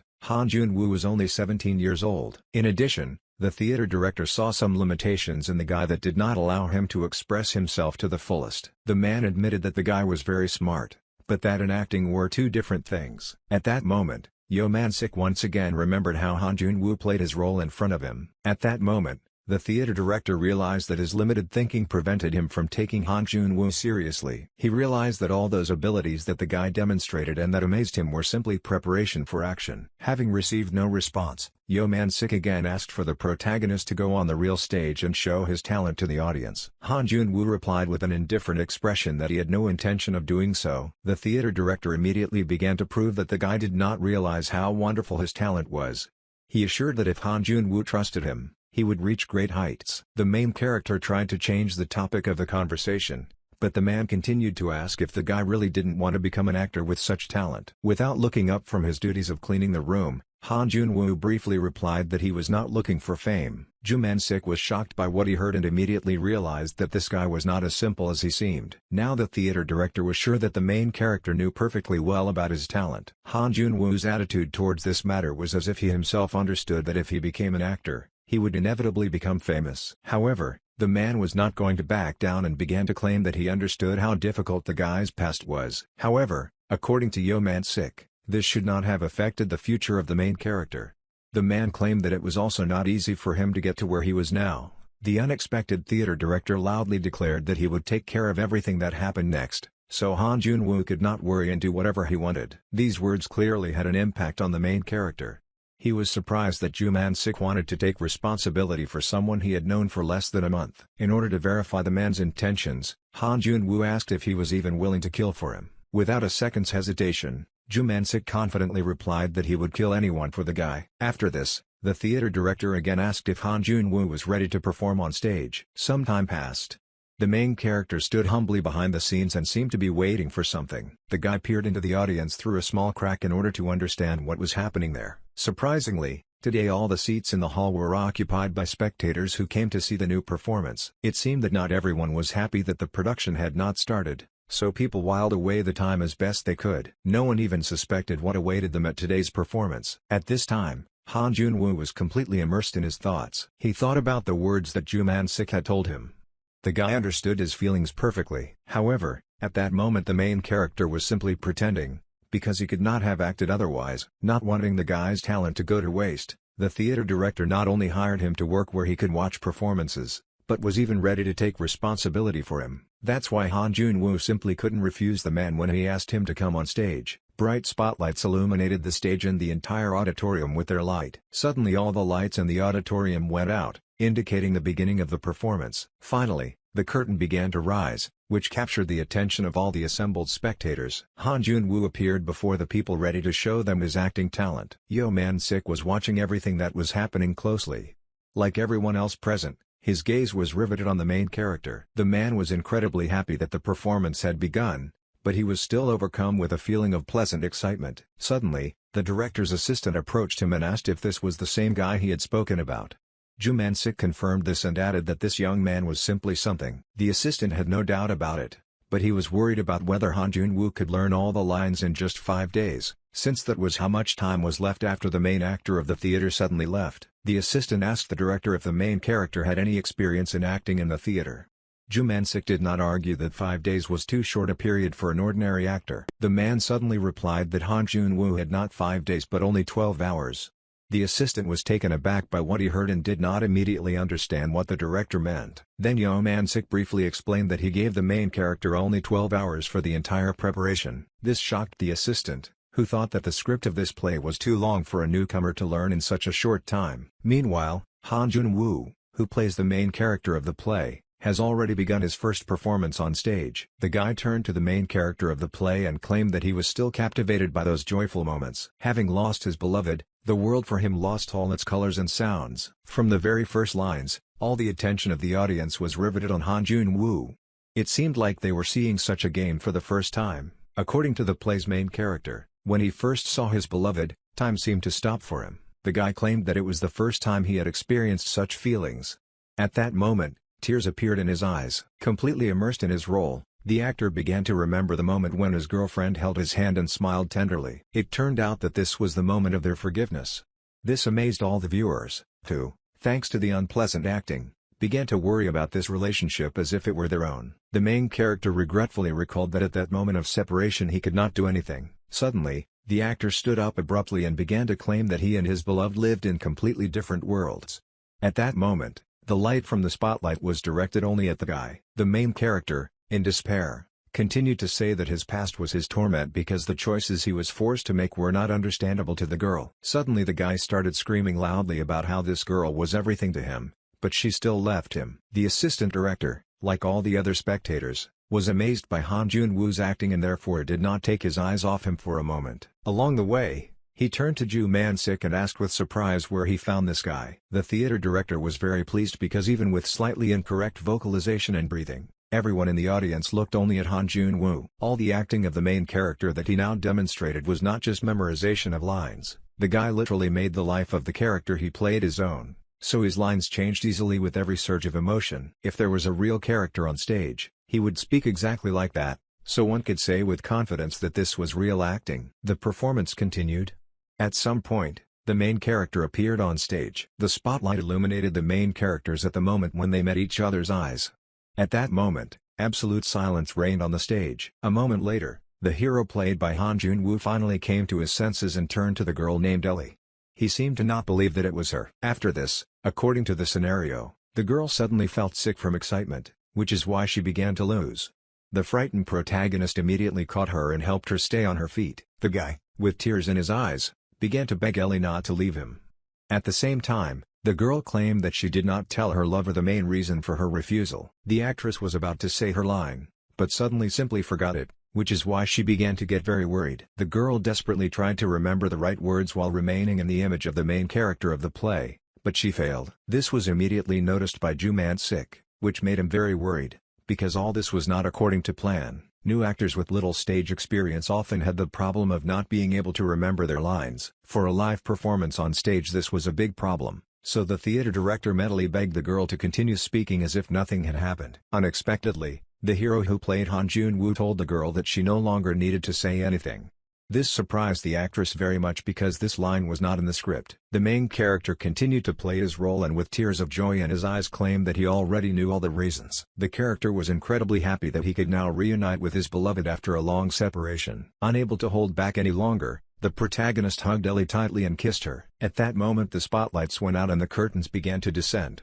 At that point the scene was over. For a few seconds after this, all the spectators were coming to their senses after what they had seen, because this scene impressed and brought literally every person in the hall to tears. As soon as people came to their senses, they suddenly jumped up from their seats and began loudly applauding the actors who were able to awaken such feelings in them. All the actors and theater workers heard this applause very well, but they did not forget that their work was not yet finished. At the same time, Ju Man-sik still stared at Han Jun-woo without taking his eyes off him, as if he couldn't believe that he had managed to fulfill his role. The theater director found it incredible that the main character was able to prepare this scene in just 12 hours. The thing was that many actors needed at least 2 weeks to analyze and understand the characters. In addition, they had to memorize lines and rehearse their movements in accordance with the scenery and props on stage, which was simply impossible to do in just 12 hours. However, Han Jun-woo not only managed to do all of this, but he was even able to cover up the supporting actress's mistake at the end of the scene. The assistant director, hearing all that applause, could not believe that such a reaction was only after the first act. He was also interested in how the guy was able to prepare such a performance in such a short time. Unexpectedly, Yo Man-sik said with a sly smile on his face that his assistant was wrong if he thought that Han Jun-woo had only prepared his role. The man then drew the assistant's attention to the fact that the main character had changed the concept of the scene, the size of the chair, the movement of the light, and much more. Only after this did the assistant director notice this and was amazed, but he could not believe that the man allowed the guy to change all this. Yo Man-sik immediately started making excuses and saying that he had difficulty understanding anything when Han Jun-woo asked him about these changes. However, despite this, the man was sure of one thing. He, without exaggeration, considered Han Jun-woo to be the best of all those who were currently in his theater. At this time, the main character was completely immersed in his thoughts and tried to understand the feelings he was currently experiencing. His first performance on stage impressed him greatly, despite the fact that it was not the first time he had played someone else's role. Even in his past life, while he was a fraudster, he played countless roles. The guy knew perfectly well that he had talent, but this was something completely different. Han Jun-woo carefully recalled the moment when the screen was lifted and he saw the audience filled with people. At that moment, all people's eyes were directed only at him. The main character also remembered how his acting moved the audience to tears. When the emotions reached their peak, everyone, including Han Jun-woo himself, felt like they were in another world for a moment. For the guy it was an unfamiliar feeling, so he thought that this was his second life. One day, Han Jun-woo was ready to die and even give up his name. Until that day, he believed that he could live quietly and not attract attention to himself. However, now that he had experienced this feeling, Han Jun-woo doubted that he would be able to return to a regular part-time job. Suddenly the door to the dressing room where the theater actors were getting ready swung open. Then Ju Man-sik quickly ran into the room and quickly headed towards his subordinates. Seeing this, the girl became very scared and began to apologize for having forgotten her lines, but the director was not there for this, so he simply walked past her. Approaching Han Jun-woo, the man grabbed him tightly by the shoulders and began to praise the guys for their good work without skimping on words. The director asked why the main character was being modest when in fact he was a true master of acting. The man also asked why the guy wasn't reading the script now, since he was going to go on stage again very soon. Han Jun-woo replied don't do it because he just didn't want to be held captive by his lines. Ju Man-sik didn't quite understand what the guy meant, so he thought he was talking cryptic nonsense again. Suddenly the theater director became thoughtful, because he remembered that he had heard something similar somewhere before. During the interview, the famous actress claimed that the real preparation was developing the character within herself, because if you look at the script for too long, there was a risk of getting stuck on the lines without understanding them. According to the woman, if the actor understood the character's character well, his proposal would come naturally. That is why she herself did not read the script for too long when she was on the set. The actress knew it sounded arrogant, but she insisted that her words could be trusted since she had been working in this field for more than 20 years. That's why Yo Man Sik was very surprised when he heard the same words from a guy who had just started acting on stage. For some reason, the man felt an inner strength in every word of the main character. Meanwhile, Han Jun-woo continued to explain why he didn't read the script before going on stage. According to the guy, there were too many unfamiliar words in the script, which made his head hurt. The theater director was very surprised to hear this. Having quickly come to his senses, the man considered that there was nothing surprising in this, since Han Jun-woo, despite his talent, was only a beginner and did not know the basic terms at all. Yo Man Sik admitted that he had made a mistake when he had simply handed the script to the guy without thinking about it. It was too late to do anything about it now. While the director was thinking about all this, his assistant entered the dressing room and informed the actors that the second act of the play was about to begin, so everyone had to get ready. Hearing this, Han Jun-woo immediately stood up and began to leave. Turning to Ju Man-sik for the last time, the man immediately turned away from his thoughts and looked at the guy, waiting for what he would tell him. With absolute calm on his face, Han Jun-woo informed the director that he would be back soon. Soon after, the performance continued.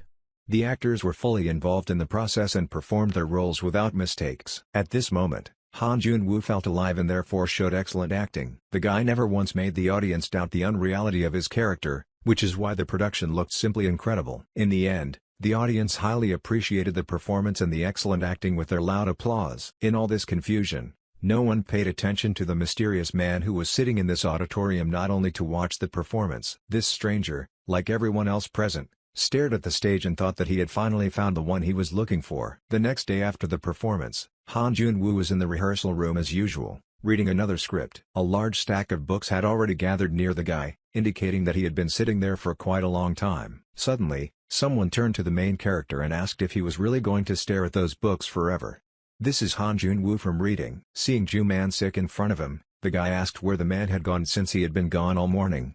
In response, the director showed the bag he was holding in his hands. The next moment, he would drop out several books from that bag that were meant for Han Jun-woo. Seeing this, the main character was very surprised and immediately understood what kind of books they were. Yo Man-sik warned that reading them would not be fun at all, but they were supposed to help the guy advance further in his skill. In this small town there was only one bookstore, which was located quite far from the theater. So the main character was very surprised that the director went all this way in such heat for these books. Han Jun-woo assumed that the man was touched by his words yesterday about not understanding some difficult words in the script. He said them without thinking. After this, the main character immediately began to study one of the new books while Ju Man-sik watched closely. To tell the truth, the man wasn't sure that this guy needed this kind of theory. He was even afraid that in this way he was confining his brilliant instincts into accepted frameworks. But this was all he could do for Han Jun-woo. Meanwhile, the main character had already read a few pages from the new book and concluded that the contents were funny. Ju Man-sik hoped that this would help the guy at least a little. Han Jun-woo was learning something like this for the first time and it seemed more fun to him than expected. Hearing this, the man laughed and then asked if the guy was really learning something for the first time. He didn't understand how the main character played his roles if he didn't know anything. To this, Han Jun-woo thoughtfully replied that it wasn't only the actors who knew how to act well. The director didn't understand what this meant and then the guy suddenly warned him to be careful because someone like him outside could be eaten alive. Han Jun-woo then explained that Yo Man-sik had a bad habit of diving into things without thinking too much. The man was unhappy with what he heard and therefore immediately asked when he had ever done anything like that. Without thinking twice, the main character replied that it had literally just happened. He then recalled that the theater director knew nothing about him at all, but still tried to help in every possible way. Yo Man-sik didn't respond to this and just stared at the main character. Because of this, Han Jun-woo had some thoughts that he immediately decided to voice. In a serious voice, the guy asked if Yo Man-sik wanted him to become famous. Without a moment's hesitation, the man began to deny this and claim that the matter was something completely different. According to him, he just wanted the main character to do what he really wanted. It took Yo Man-sik a long time to realize this about himself. The theater director realized that it all looked like he just wanted to use the talented guy. However, the man claimed that even if the main character had completely failed on stage, he would still have gone to the bookstore today to buy the necessary literature for him. After hearing this, the guy began to assure that he had no doubts about the man's sincerity. At the same time, he thought that if the director had tried to use him, he would have razed this theater to the ground. Han Jun-woo then stated that he valued the books that were given to him and that he would need them sooner or later anyway. Ju Man-sik was surprised by the guy's sincerity and so asked if he was telling the truth just now. Han Jun-woo briefly confirmed this. Along with this, the main character smiled faintly, thinking that one day he would definitely repay Ju Man-sik for everything he did for him. That same evening, a stranger unexpectedly approached the theater director and clearly wanted to talk to him about something. Ju Man-sik was puzzled that someone wanted to talk to him at such a time. However, he immediately dropped everything he was doing. The director was very surprised when he saw the person who was addressing him. At this time, the man in the black suit casually looked around and asked if the man was the owner of this theater. Ju Man-sik recognized the man and was therefore shocked by his appearance. He did not understand what this man was doing in such a place. The man in the black suit casually looked around and asked if Ju Man-sik was the owner of this theater. NK Entertainment was famous for being the center of top Korean actors. The man who came to Yo Man-sik was named Choi Jae-min and he was the director of this company. Among other things, he held castings and was involved in selecting actors for major films. The director was taken aback by the appearance of such a man, so he immediately asked about his motives.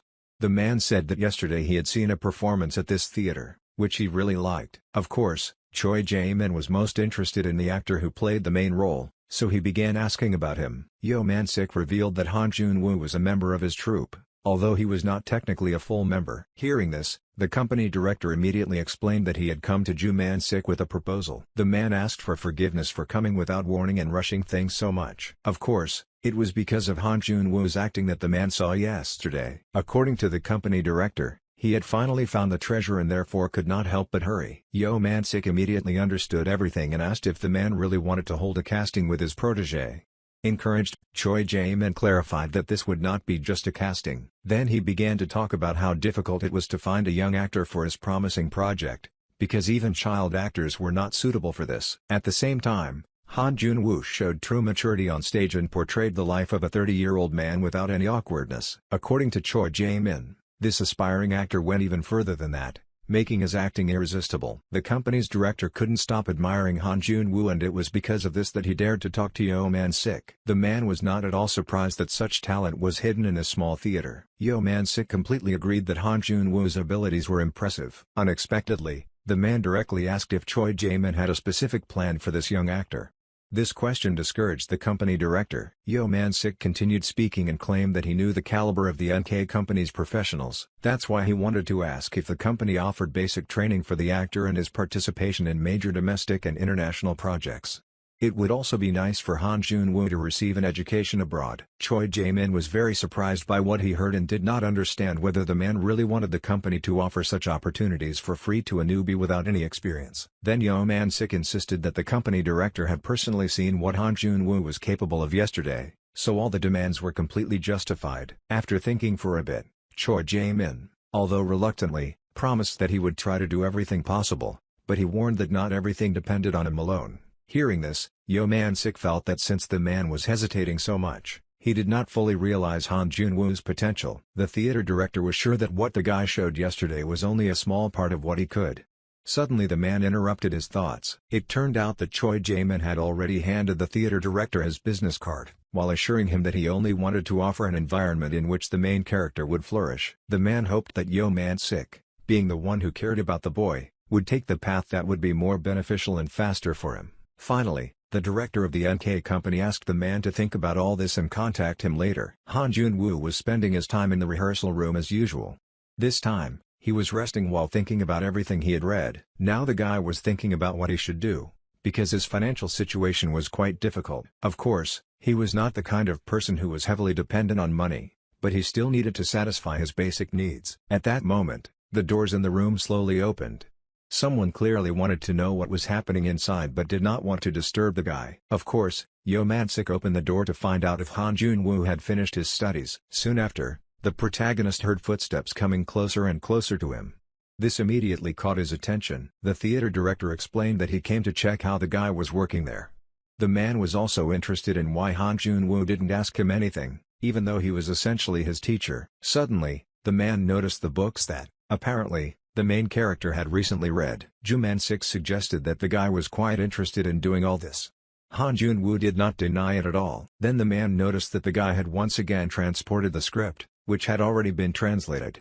Han Jun-woo explained that translation seemed a little wrong to him. Hearing this, the man decided to check it out with great enthusiasm, and although he had only worked in this field for 5 years, he had already learned as if he had been doing it for 10 years. Of course, the theater director was most happy about the fact that he finally became useful to Han Jun-woo and could teach him something. The next moment, all the man's enthusiasm disappeared somewhere because he saw what exactly was causing the main character questions. The man looked at the script and did not understand what language it was written in. Juman-sik, of course, read old texts, but only in translation. After the theater director was unable to say anything intelligible, he suddenly stood up abruptly. This only caused confusion in the main character. He did not understand what was happening to the man. A second later, Yo-man-sik ran out of the rehearsal room complaining of stomach pain. He finally asked the guy to figure everything out on his own for now. After that, the door to the room slammed shut. It seemed that all this was just an unfortunate coincidence. In reality, there was nothing wrong with Yo-man-sik. He just didn't want to lose face in front of Han Jun-woo, so he played this prank. However, the man felt uneasy about this. Now he wondered how much longer the main character would surprise him. Han Jun-woo was literally a dream come true for the man, but for someone who had just started his acting career, he had grown up too quickly and had even outgrown the director himself. Yo-man-sik has failed many times in his life, but he has never felt so insecure as he does now. The man was very saddened by the question of how long he would be able to guide the main character, given his limited experience. After some time, Han Jun-woo again asked the director for help in explaining the theory to him. Barely hiding her excitement, Juman-sik looked into the book that raised questions in the guy. He was very afraid that this time he would not be able to help. Luckily, the director was very good at understanding what Han Jun-woo didn't understand this time. The discussion was about Brecht's fourth wall theory. The man explained that this theory was based on an imaginary wall between the stage and the audience. Juman-sik said that in Brecht's plays, the actors broke down this wall and interacted directly with the audience. Due to this, the theater was transformed from entertainment into a platform for social interaction. Han Jun-woo listened to all this and smiled faintly as if he himself knew it very well. After the theater director finished his explanations, the main character turned to him again and asked his next question. The man happily began to explain. During this conversation, time flew by for our heroes. After this, Juman-sik retired to his office because he had serious work ahead of him. To do this, the man prepared a whole stack of books that were supposed to help him. The theater director took one of these books and for some reason hesitated for a long time to open it. It turned out that it was a book called Understanding Theater.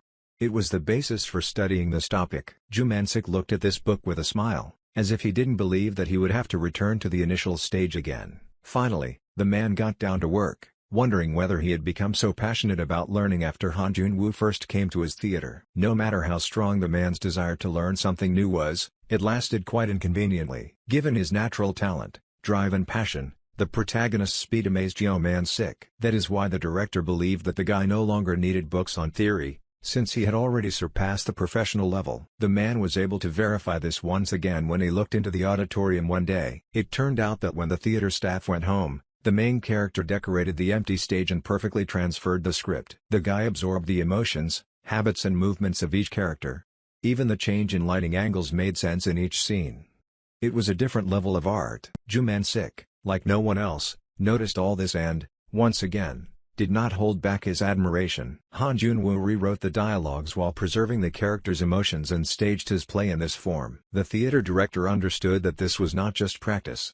The main character alone completely filled the stage and enjoyed it. Realizing all this, the man at some point took out the business card of the director of the NK company, thinking that it would be better this way. He didn't think for long, he dialed the right number, but he couldn't get through to Choi Jae-min very quickly. During this conversation, Juman-sik suggested that his interlocutor put aside all his business and meet to talk in person. A new day has arrived.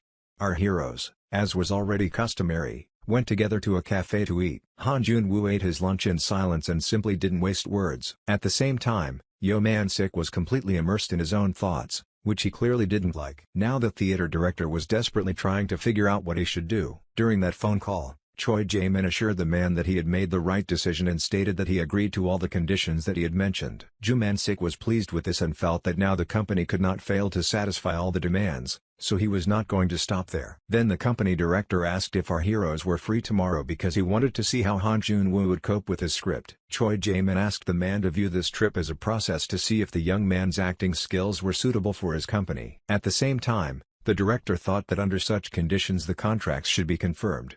He arrogantly believed that no aspiring actor would dare to refuse his offer. Sitting in the cafe, Ju Man-sik stared at the main character and thought that judging by his behavior, he was reluctant to agree. The man assumed that as soon as the guy heard about Seoul, he would immediately refuse, considering that this time would be better spent reading another script. However, Ju Man-sik was sure that a personal meeting with the company director would change the guy's mind, so he needed to be convinced somehow. Suddenly, the main character turned to the man and asked why he had never touched his food.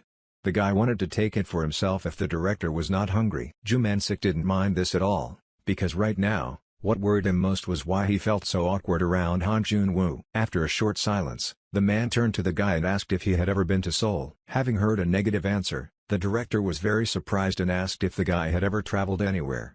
The answer was the same. Yo Man-sik took these answers very emotionally and continued to ask why the main character didn't go anywhere when he had the chance. Suddenly the man realized that he should have stopped with these questions, because he had almost strayed from the main topic. The director then began to talk about the Yuksum building, which was located in Seoul.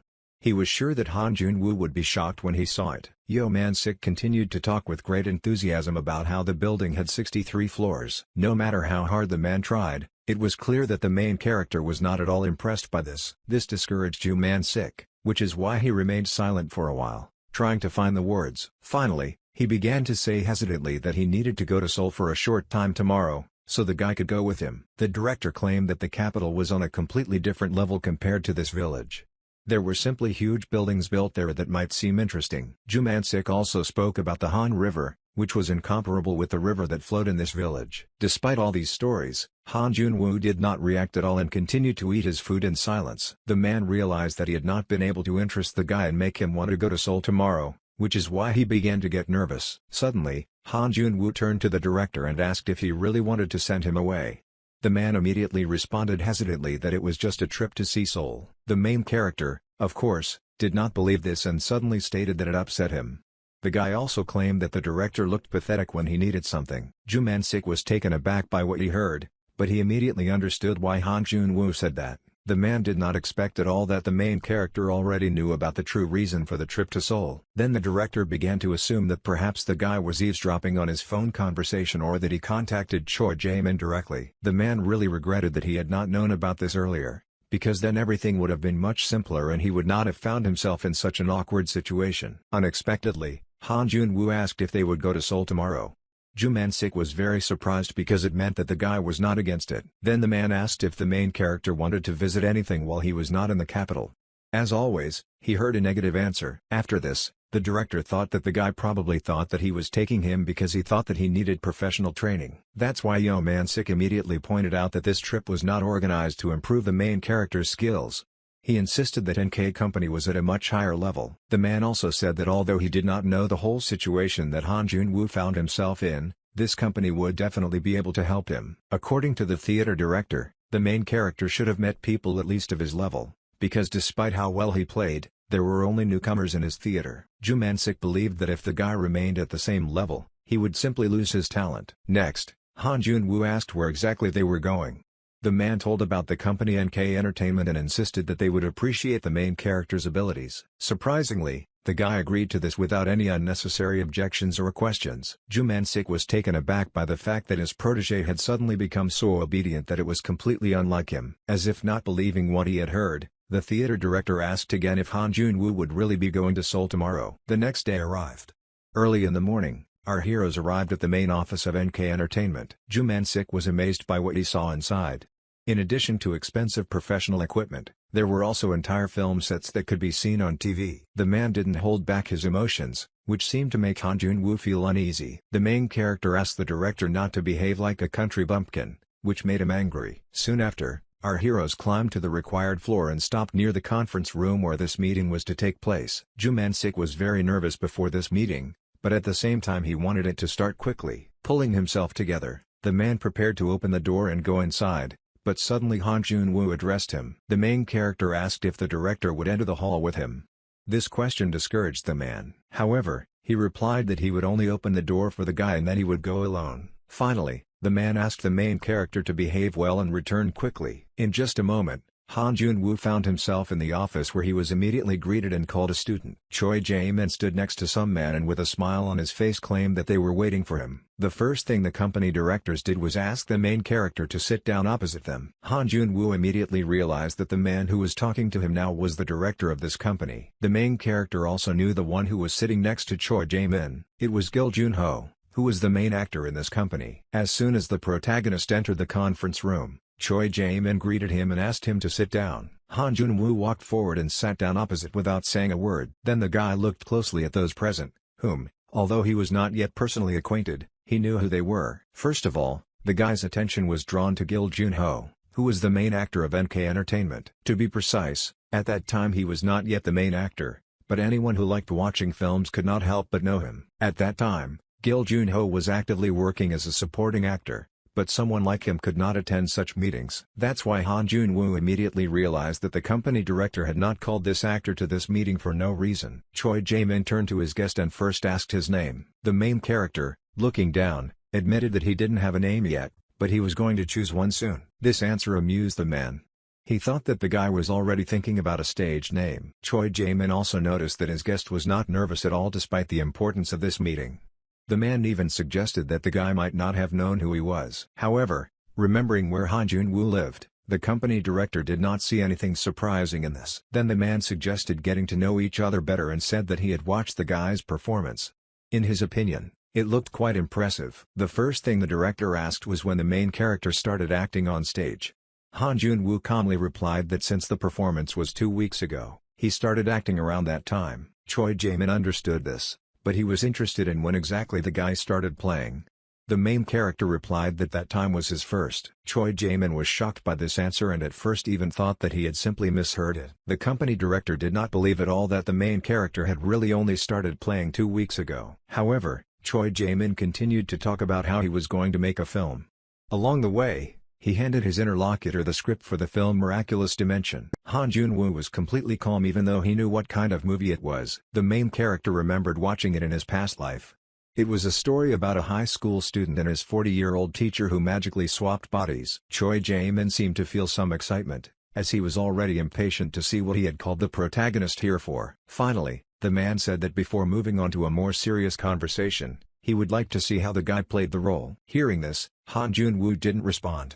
But for some reason he turned around. Through the glass inserts on the door, he saw the silhouette of a man who was clearly eavesdropping on what was happening inside the conference room. As expected, Ju Man-sik really tried to eavesdrop, but he couldn't understand what the conversation was about. Meanwhile, Choi Jae-min continued to ask the male lead to demonstrate his skills and suggested that he start reading the script from page 34. For Gil Jun-ho, who was sitting silently next to the director, all of this was very unexpected. The most promising actors he had seen in recent years were approaching Gil Jun-ho and begging him to watch their acting, claiming that they admired him. At the same time, Han Jun-woo didn't look desperate at all and behaved very restrainedly. Gil Jun-ho was sure that the director of the company, whom he knew, would have already thrown the guy out of here and done everything so that he would never play again. However, this did not happen, so Gil Jun-ho naturally had a question about how good an actor the guy sitting in front of him was. According to the script, scene number 14 took place in a school corridor, which was full of laughing and chatting schoolchildren. Here and there, someone was skateboarding or reading a book. The main character, whose name was Tae-kyung, stood in the hallway trying to understand what was happening around him. The camera slowly followed him, filming his facial expression. Because of what had happened to him recently, the guy was extremely worried and confused. He was very excited and quietly asked himself why he was here. Suddenly he was overcome with horror because his voice had changed for some reason. Choi Jae-min wanted Han Jun-woo to portray this exact scene now, so he insistently asked him to try doing it. In response to this, the main character only remained silent. He was completely engrossed in reading the script and at the same time thought about something meticulously. Suddenly the main character looked to the side, trying to understand something. The guy looked around the room closely. Nothing here looked unusual. There was absolute silence in the conference room. The company director humbly waited for his guest to give his answer. Finally, Han Jun-woo put the script aside and calmly said that he couldn't do that scene here. Choi Jae-min was very surprised by what he heard and immediately asked what the reason was. The protagonist briefly explained that he could not do this because he could not fill in the character's lines. The company director was a little taken aback, but he kept his composure and asked if the guy really meant that he had a hard time because of this place. The man tried to explain that many actors trained in such quiet places, but that was not the point. Han Jun-woo was not talking about immersion, but about lines. According to the script, This scene was supposed to include the sounds of a skateboard, children laughing and chatting, and the wind blowing through the window. In short, the surrounding noise had to mix with the protagonist's words. This was exactly what Han Jun-woo was missing in this conference room. Choi Jae-min didn't understand what the protagonist meant and how it related to the case at all. At the same time, the guy's words clearly made Gil Jun-hong think seriously about something. The already experienced actor was completely immersed in his thoughts and did not pay attention to what was happening around him. The man's expression suddenly changed. Something clearly raised questions in his mind that needed to be checked urgently. The next moment, Gil Jun-ho suddenly jumped up from his seat and grabbed the script that was lying next to the main character. This left Choi Jae-min confused. The company director immediately turned to the actor and asked what had happened, but he was in no hurry to answer. At the same time, Gil Jun-ho had already opened the necessary page of the script and read the description of that very scene. What he read surprised him greatly. At the same time, Choi Jae-min didn't understand what was happening to the man. He had never seen him like this before. Suddenly, the director remembered how Yo Man-sik had asked the company to provide the main character with basic training, study abroad, and participation in major events. From this, the director of the company realized that this young actor needed a special approach, so he decided to try again to persuade him to show his abilities. The man began to claim that he was raising the fact that the conditions now were not entirely ideal, but the guy could perceive all this simply as listening or reading. At this point, the protagonist finally realized that he was actually at a regular audition and therefore did not have to give it his all as he would on stage. Just in case, Han Jun-woo asked if he really had to act out his role just by sitting on a chair. Then the guy thought that in order to play this scene he needed a partner. The main character immediately looked at Gil Jun-hong, who had been reading the script without stopping the whole time. This time, the main actor of the film was supposed to be Gil Jun-ho, who was already known for his roles in other projects. The man knew his business very well and could realistically demonstrate any emotion. Han Jun-woo also knew about this actor's abilities and his presence at this meeting gave the guy an idea. Han Jun-woo thought about it for a while and eventually concluded that this was all supposed to be fun. Suddenly the guy turned to the director of the company and asked if he had another script. Choi Jae-min was discouraged because he did not understand why it was needed. Then the main character explained that in his opinion this scene should have been played together and not alone. Of course, he was referring to Gil Jun-hong, who didn't expect anything like this at all. Suddenly the guy turned to the director of the company and said that in his opinion this scene should have been played together and not alone. Choi Jae-min was very surprised by what he heard and thought that this guy, despite his taciturnity, was very proactive. Han Jun-woo seemed quite brave to the man. Perhaps it was because of his young age. Soon the director began to explain that it would be a bit difficult to implement and just at that moment Gil Jun-ho unexpectedly agreed to try to act out the scene with the guy. After this, the actor turned to the discouraged Choi Jae-min and again asked if he had another script. The man was shocked by what happened and could not believe that Gil Jun-ho was seriously going to play with the main character. He immediately assumed that the experienced actor had managed to discern something in Han Jun-woo, but it was still unclear what exactly. At this time, the protagonist remained absolutely calm despite the fact that his proposal was readily accepted by Gil Jun-hong himself. Very soon the man got into his role and began to emotionally ask his interlocutor what it all meant. The main character of the film, who was now played by Gil Jun-ho, asked Han Jun-woo not to stand there like a pillar and to do at least something. Choi Jae-min, who was watching all this, was very pleased with the man's acting, because by changing the tone of his voice, he perfectly portrayed a young guy who had entered the body of a 40-year-old man. Finally, Han Jun-woo began to say his lines, which immediately attracted the attention of the company director only to him. The guy, in accordance with his role, was very unhappy that his student allowed him to communicate with the teacher like that despite what had happened. Suddenly, the teacher, the role that the guy was now playing, loudly declared that he, too, was upset that he had moved into the body of his student. Gil Jun-ho, almost crying, replied that his teacher at least became younger because of what happened, unlike him. Also, the guy in the body of a 40-year-old man really didn't like the clothes he was wearing. Han Jun-woo was angry and claimed that now was not the time to talk about such things. After that, the teacher's tone changed abruptly. He calmly asked if his student even understood the situation they were in. This game really impressed Gil Jun-hong. The man immediately noticed that Han Jun-woo understood the character he was portraying and his interpretation of the role after hearing just 2 lines, after which he immediately adapted to him. Gil Jun-ho continued to remain in character and asked in an agitated voice why the teacher scolded him since he was not guilty of anything. Han Jun-woo replied that it didn't matter now, after which he asked his student not to do anything reckless with his body and to just stand still. Gil Jun-ho was once again shocked by Han Jun-woo's acting, as he noticed several peculiarities. It turned out that while delivering his line, the main character imitated a slight tremor of his finger, which indicated that his character was nervous, although he tried to hide it. Besides, now on the guy's face there was an expression of concern mixed with insistence. He blurred the end of his remark in case someone supposedly overheard him and was watching what was happening around him. With every line of action spoken, Han Jun-woo's tone and gestures were either sweeping or conversely restrained when required. Gil Jun-ho continued to play his role and asked the teacher what they were supposed to do now. At the same time, the actor could not believe that his acting partner was manipulating him with only a script. In response to the man's remark, Han Jun-woo very emotionally replied that he knew nothing, just like his student. In the end, Gil Jun-ho realized that the main character was not manipulating him at all. It was something else. For some time, the experienced actor and the newcomer played out their roles. During this, Gil Jun-ho closely watched Han Jun-woo's every move and judged them. Finally, the man was convinced of how talented this young guy was. Now Gil Jun-ho was sure that if Han Jun-woo became famous, his acting could be buried because it was no match for the guy's skills. Suddenly, the man remembered how Han Jun-woo had claimed that there was not enough noise in the conference room to accurately depict the scene. He realized that these words were not said without reason. The main character, while in character, told his student that he would give him a signal when he could leave here. Watching this, Gil Jun-ho wanted to know where the guy got this talent from. At this point, Gil Jun-ho suggested to his partner that they stop there and continue their conversation. After this, the actors fell silent for a while, but did not even think of looking away from each other. Soon, Han Jun-woo thanked the man for playing together and said that it was fun. Everything that had just happened was very different from playing alone in the theater. Gil Jun-ho didn't respond to this, but he thought that the main character's gratitude was unnecessary. The experienced actor was amazed by the guy's performance, so he believed that he should be the one to thank for this pastime. After this, the man seriously thought about what his future work with Han Jun-woo would be. After a long silence, Gil Jun-ho finally came to his senses and briefly said that he also liked everything. The man suddenly declared that today was a day he would most likely never forget. Higher praise was not to be expected. At that moment, Choi Jae-min intervened in the conversation.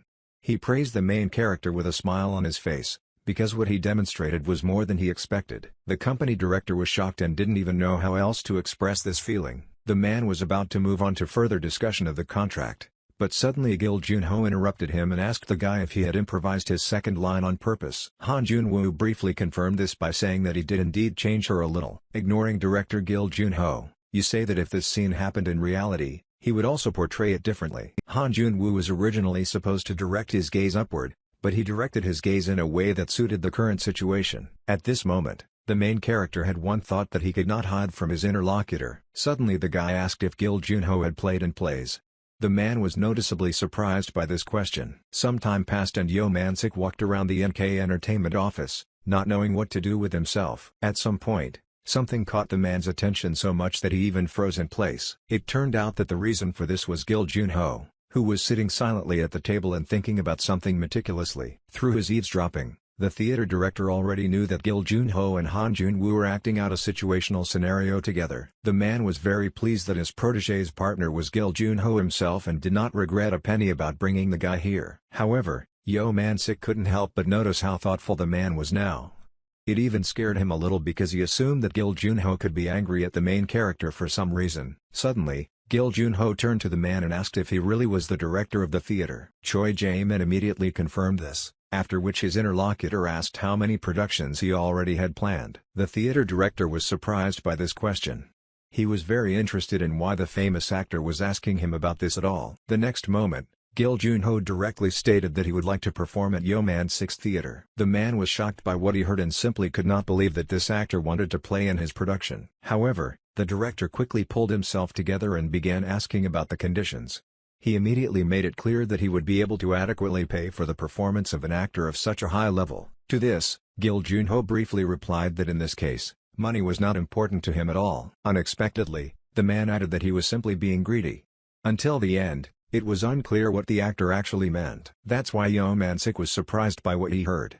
After that, he asked if Gil Jun-ho had come to an agreement with Han Jun-woo. It turned out that the man had just finished talking to him and in the end they had agreed on everything, so no problems should have arisen. Gil Jun-ho still had questions for the theater director, so he was in no hurry to end the conversation. The man found it hard to believe that such a talented guy worked in a small, little-known theater, so he asked if Han Jun-woo had worked anywhere else. Yo Man-sik understood why Gil Jun-ho was asking about this, because the director also found it all strange. The man began to say that what Han Jun-woo did in the theater could hardly be called work. Yo Man-sik insisted that he knew little about the main character. All he knew was that the guy taught himself by reading books and scripts. Gil Junho was very surprised by what he heard, because he already knew what level of skills Han Jun-woo had. The man recalled the recent audition and simply could not believe that Han Jun-woo was self-taught. Ju Man-sik continued to say that this guy was naturally gifted, so there was no point in doubting him. The man also said that in any case he would like to work together with Gil Junhong. After this, the theater director extended his hand to his interlocutor as if to show that his words were sincere. At that moment, a barely noticeable smile appeared on the actor's face. He was clearly happy that Yo Man-sik agreed to collaborate with him. Gil Junho shook the man's hand and added that he was looking forward to working together. Han Jun-woo was still in the NK Entertainment office, engrossed and looking at the large picture hanging in the hallway. For some reason, this picture really interested the main character, so he couldn't take his eyes off it for a long time. It seemed like a very ordinary painting depicting two people. Looking at her, the guy began to remember individual scenes from films that he had seen before and scripts that he had read. Eventually, the flow of thought led the protagonist to films starring Gil Junhong. However, Han Jun-woo's expression did not change at all. He continued to stare at the painting as before. The guy soon remembered his recent experience playing with Gil Junhong. Han Jun-woo was definitely pleased with what had happened, but right now his face showed absolutely no emotion. Suddenly, Choi Jae-min, who had been looking for him for a long time, appeared out of nowhere behind the guy. It was clear from the man's face that he wanted to ask the main character about something, but for some reason he did not dare to do so. Finally, the director asked the guy if he wanted to change his mind, because then he would not only become part of his team, but would also gain many opportunities to prove himself. It was clear from Han Jun-woo's face that he had already made up his mind and therefore there was no point in trying to convince him otherwise. In response to Choi Jae-min's question, the guy only briefly apologized for wasting his time and for the unjustified hopes of the company director. Hearing this, Choi Jae-min became noticeably upset and sighed heavily, saying that he had never felt so upset before. However, the man assured that if Han Jun-woo needed help with performances or changed his mind, the guy could contact him. Han Jun-woo accepted the offered help, after which his stay in Seoul ended. The next day arrived.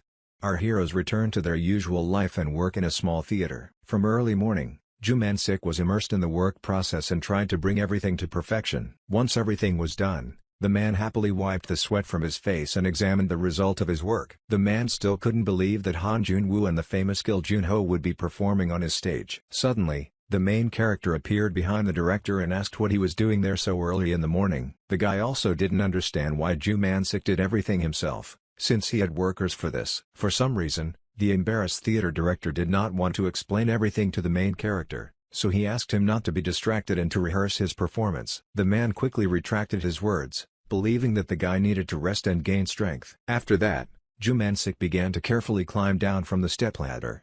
Han Jun-woo was still there and had no intention of leaving. After moving the ladder aside and showing the guy the result of his work, the theater director asked what Han Jun-woo thought about it. The main character was so impressed by what he saw that for a moment he even lost the power of speech. It turned out that all this time, Yo Man-sik had been setting up the scenery on stage with his own hands. Han Jun-woo immediately asked if the man was preparing the stage for the upcoming performance. The director confidently confirmed this and added that he wanted to slightly improve the appearance of these decorations. Seeing all this, Han Jun-woo couldn't utter an extra word.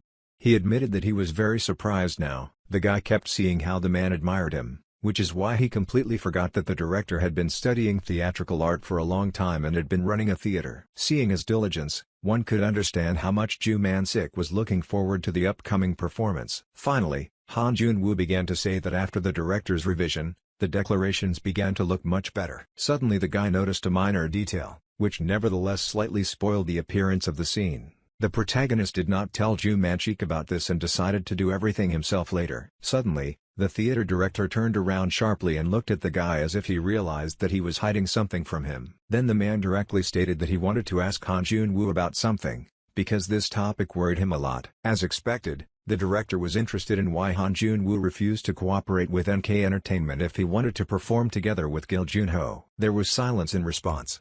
Then Yo Man-sik reminded the guy that in the company office they saw a bunch of scripts written by famous writers. The man insisted that if the main character agreed, he would be able to act in a large number of productions. Then Yo Man-sik admitted that he never understood the guy, and that's why he was very curious now. Han Jun-woo understood that the man was waiting for an answer from him and seemed ready to satisfy his interest. The next moment, the guy frivolously replied that he did not remember why he refused to cooperate. Ju Man-sik understood that it was a lie and assumed that the main character did it because of him. Han Jun-woo clearly didn't want to discuss the topic any further, so he tried to end the conversation by suggesting that the man go out for breakfast. Ju Man-sik immediately realized that his guess was correct. The main character still didn't want to talk about it, so our heroes went to have breakfast. Some time passed.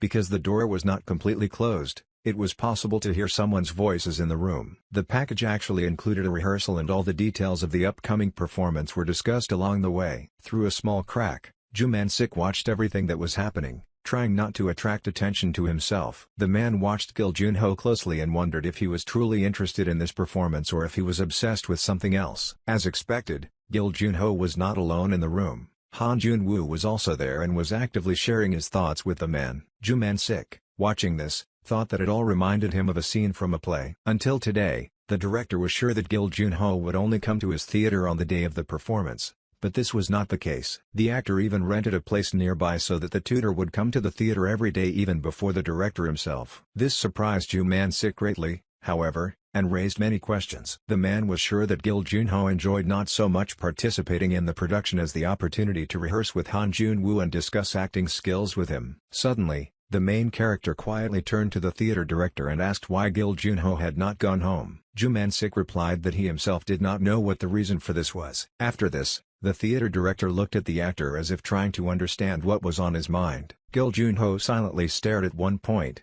and his left leg convulsively played as if something was really bothering the man. Seeing this, Ju Man-sik asked the main character if the man had always been like this. The guy didn't fully understand the question, so the director asked if Gil Junho always had such a concentrated look when he rehearsed with Han Jun-woo. The main character replied that sometimes it really was like that. In any case, Yo Man-sik was glad that the experienced actor was not cocky and showed friendliness to the guy. The main character immediately remembered how often Gil Junho had recently tried to talk to him about various topics related to acting. Of course, the guy was not used to such a large amount of attention, which is why all this was very tiring for him. One day the guy said that there was no point in discussing everything in detail. The protagonist felt that Gil Junho should have figured things out on his own instead of following his interpretation. Surprisingly, these words did not upset Gil Junho at all and even caused him admiration. It was this conversation that Ju Man-sik was now eavesdropping on in his usual manner. The theater director was pleased that Han Jun-woo showed his persistence and was able to show the boundaries of what was permitted. Meanwhile, there was only 1 week left until the performance.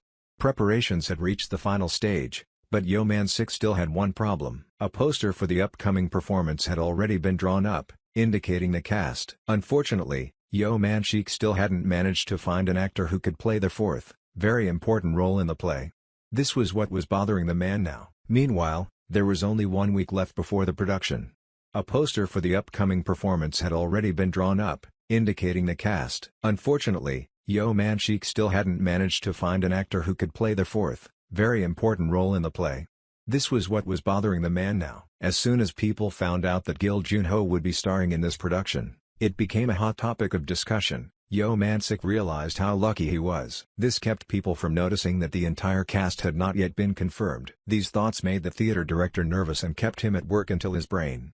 One day, walking down the corridor, he noticed that the light was on in the auditorium. The man, without thinking, looked inside to find out who was still in the theater at such a late hour. Ju Man-sik was very surprised when he saw this man and what he was doing here. This caused the man to be so delighted that he was speechless for a while. It turned out that Han Jun-woo worked tirelessly to decorate the stage, bringing everything to perfection.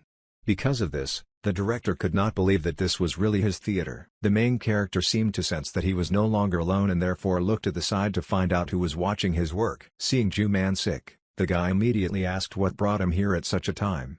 The man did not answer anything because he began to ask about what was happening here. Han Jun-woo began to become noticeably worried, thinking that the director might not like the work he had done. Yo Man-sik, who was still shocked by what he saw, found the boy's experiences absurd. The man then stated that thanks to the main character, he now did not recognize his own theater at all.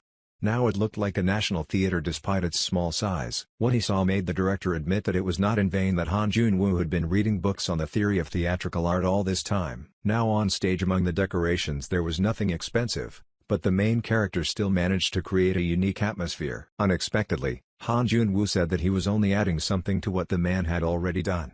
This modesty discouraged Yo Man-sik. Suddenly he remembered saying something similar to the main character when they were discussing the stage decoration. However, the director did not expect the end result to be so amazing. He was about to praise the guy for the work he had done, but suddenly something caught his attention. It turned out that at this time, Han Jun-woo wiped the sweat from his face.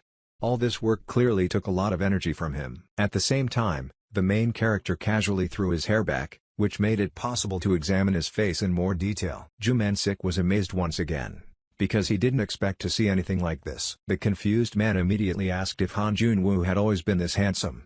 This question left the boy puzzled. Then the director asked why the main character kept hiding his handsome face behind his hair. The guy immediately remembered that it was connected with his previous job. Han Jun-woo was immediately distracted from his thoughts when he saw Yo Man-sik's gaze on him. It was clear from the theater director's face that he had been very tired at work lately because of the upcoming performance. The main character immediately realized that the man had been thinking a lot about the upcoming event, which was why he couldn't find a place for himself. The level of this performance was completely different from the previous ones, which were attended by no more than 20 people. Han Jun-woo understood that one way or another, this event would spread the news about it not only to this small town. However, the main character was no longer afraid of becoming famous. The guy realized that he had already gone quite far and had developed significantly in theatrical art. Looking back, he was angry that he had suppressed himself all this time. At that moment, the main character remembered the words of Ju Man-sik, who promised that he would take care of everything that would happen next, so the guy could do whatever he wanted. Han Jun-woo finally realized that all of this was his second life that he somehow received. Suddenly, Ju Man-sik turned to the guy and began to timidly ask if the main character was against taking on another job. The guy immediately understood what was being discussed and therefore quickly replied that he was not at all against it. In addition, he promised that he would not create problems for the man. Ju Man-sik was very surprised by the protagonist's insight. He did not understand how he knew what he meant. Sometimes this insight was scarier than a ghost for the director. The man then began to say that if Han Jun-woo wanted, they could find a way to not reveal his identity by creating the image of a mysterious actor. The man quickly realized that he shouldn't have said that because he wanted everyone to see Han Jun-woo's talent and remember his name. To his surprise, the guy replied that it no longer made sense. Ju Man-sik couldn't believe that everything was resolved so easily. The man also warned that the main character might end up in the news and excerpts from his interview would be distributed. Han Jun-woo understood all of this, but now he didn't care. Suddenly, the main character said in a serious voice that he would rather do this job than die. Ju Man-sik was shocked by this answer and for a while he simply couldn't believe what he heard. Han Jun-woo then suggested to the man that they begin working together. The guy claimed that he would be very disappointed if everything went down the drain. After this, our heroes silently looked at the stage filled with decorations, anticipating the upcoming event. Now Yo Man-sik was determined. He would finally be able to show the talent of the main character and introduce him to his viewers. The man asked the guy not to worry about anything and to focus on the game. He also promised that he would take care of everything himself. From now on, the theater director was going to make sure that nothing happened to the main character because now the guy was an actor and played in his theater. Han Jun-woo was pleased to hear these words from Yo Man-sik and was already anticipating what his life would soon become. Thus, the director finally managed to find someone to play the role of the fugitive Pavel. The name of the main character was immediately placed on the poster. Finally, the long-awaited day of the performance arrived.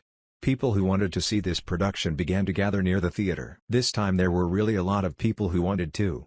Of course, all this was thanks to Gil Junho, who was able to interest people with his unexpected decision to go on stage. Even while backstage, Yo Man-sik heard talk about how just the chance to see the famous actor on stage excited fans. The people in the audience could hardly wait for the performance to begin.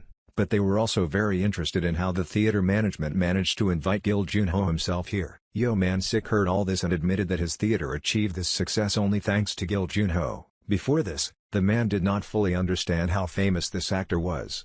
Perhaps it was because he was simply next to Gil Junho during his rehearsals. However, now when the theater director saw the audience's reaction, he realized that he had greatly underestimated this actor. Soon the audience began to notice that this small theater was quite well decorated. In addition, everyone really liked the decorations. One of the girls also noticed the lighting, which looked gloomy, making it seem as if she was in a cave. Hearing this, Ju Man-sik smiled slightly.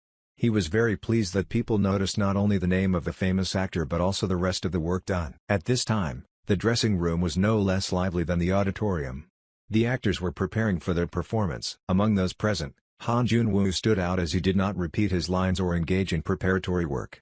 Instead, he stared at himself in the mirror. The guy was thinking about the unfamiliar feeling he was experiencing right now.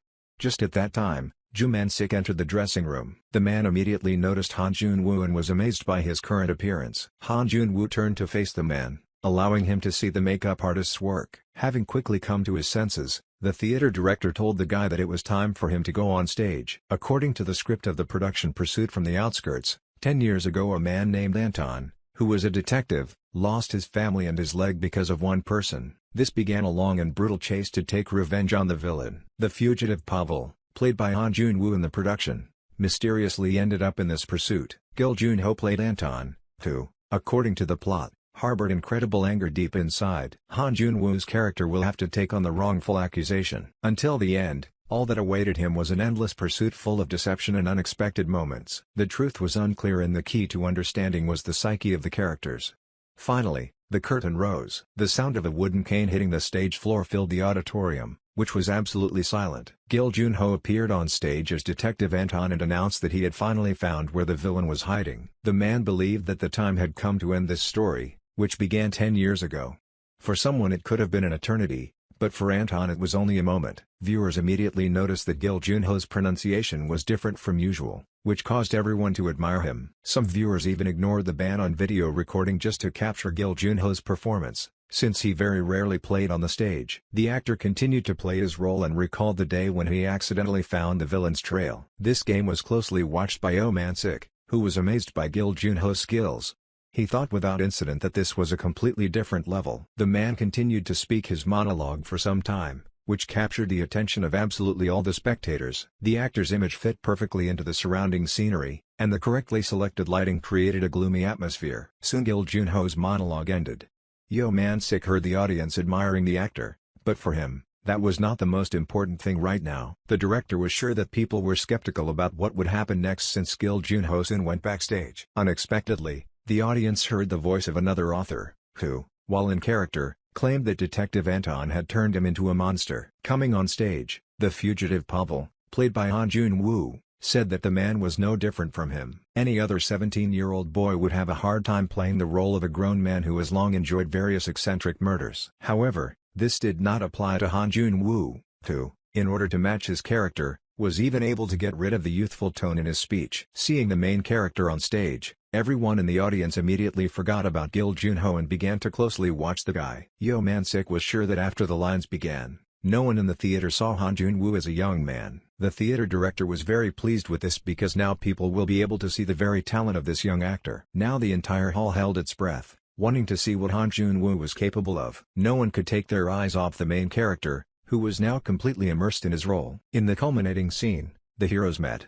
Detective Anton very emotionally asserted that the villain would no longer be able to hide from him. The man played by Gil Jun-ho was very rude and demanded that the fugitive Pavel stop pretending and finally confess to everything. In response to this, Pavel, barely containing his emotions, insisted that he had already told the detective many times that he was wrong. Suddenly, Han Jun-woo loudly declared that he was not the one the man was looking for. The audience was amazed by this acting, and even though Gil Jun-ho was on stage, everyone was looking only at Han Jun-woo. Suddenly, the character played by the main character began to smile slyly as if he was very pleased with himself. The fugitive Pavel claimed that he was now absolutely serious and was telling the truth, but his facial expression said something else. At this moment, the audience in the hall began to involuntarily moan with admiration, unable to contain this reaction. Han Jun-woo's acting made people believe in what was happening and even be horrified by the character's image. Yo Man-sik, who was watching from behind the scenes, began to tremble at some point. The incredible talent of the main character caused awe in the director of the theater and made him forget about everything that was happening around him. Every time Han Jun-woo spoke,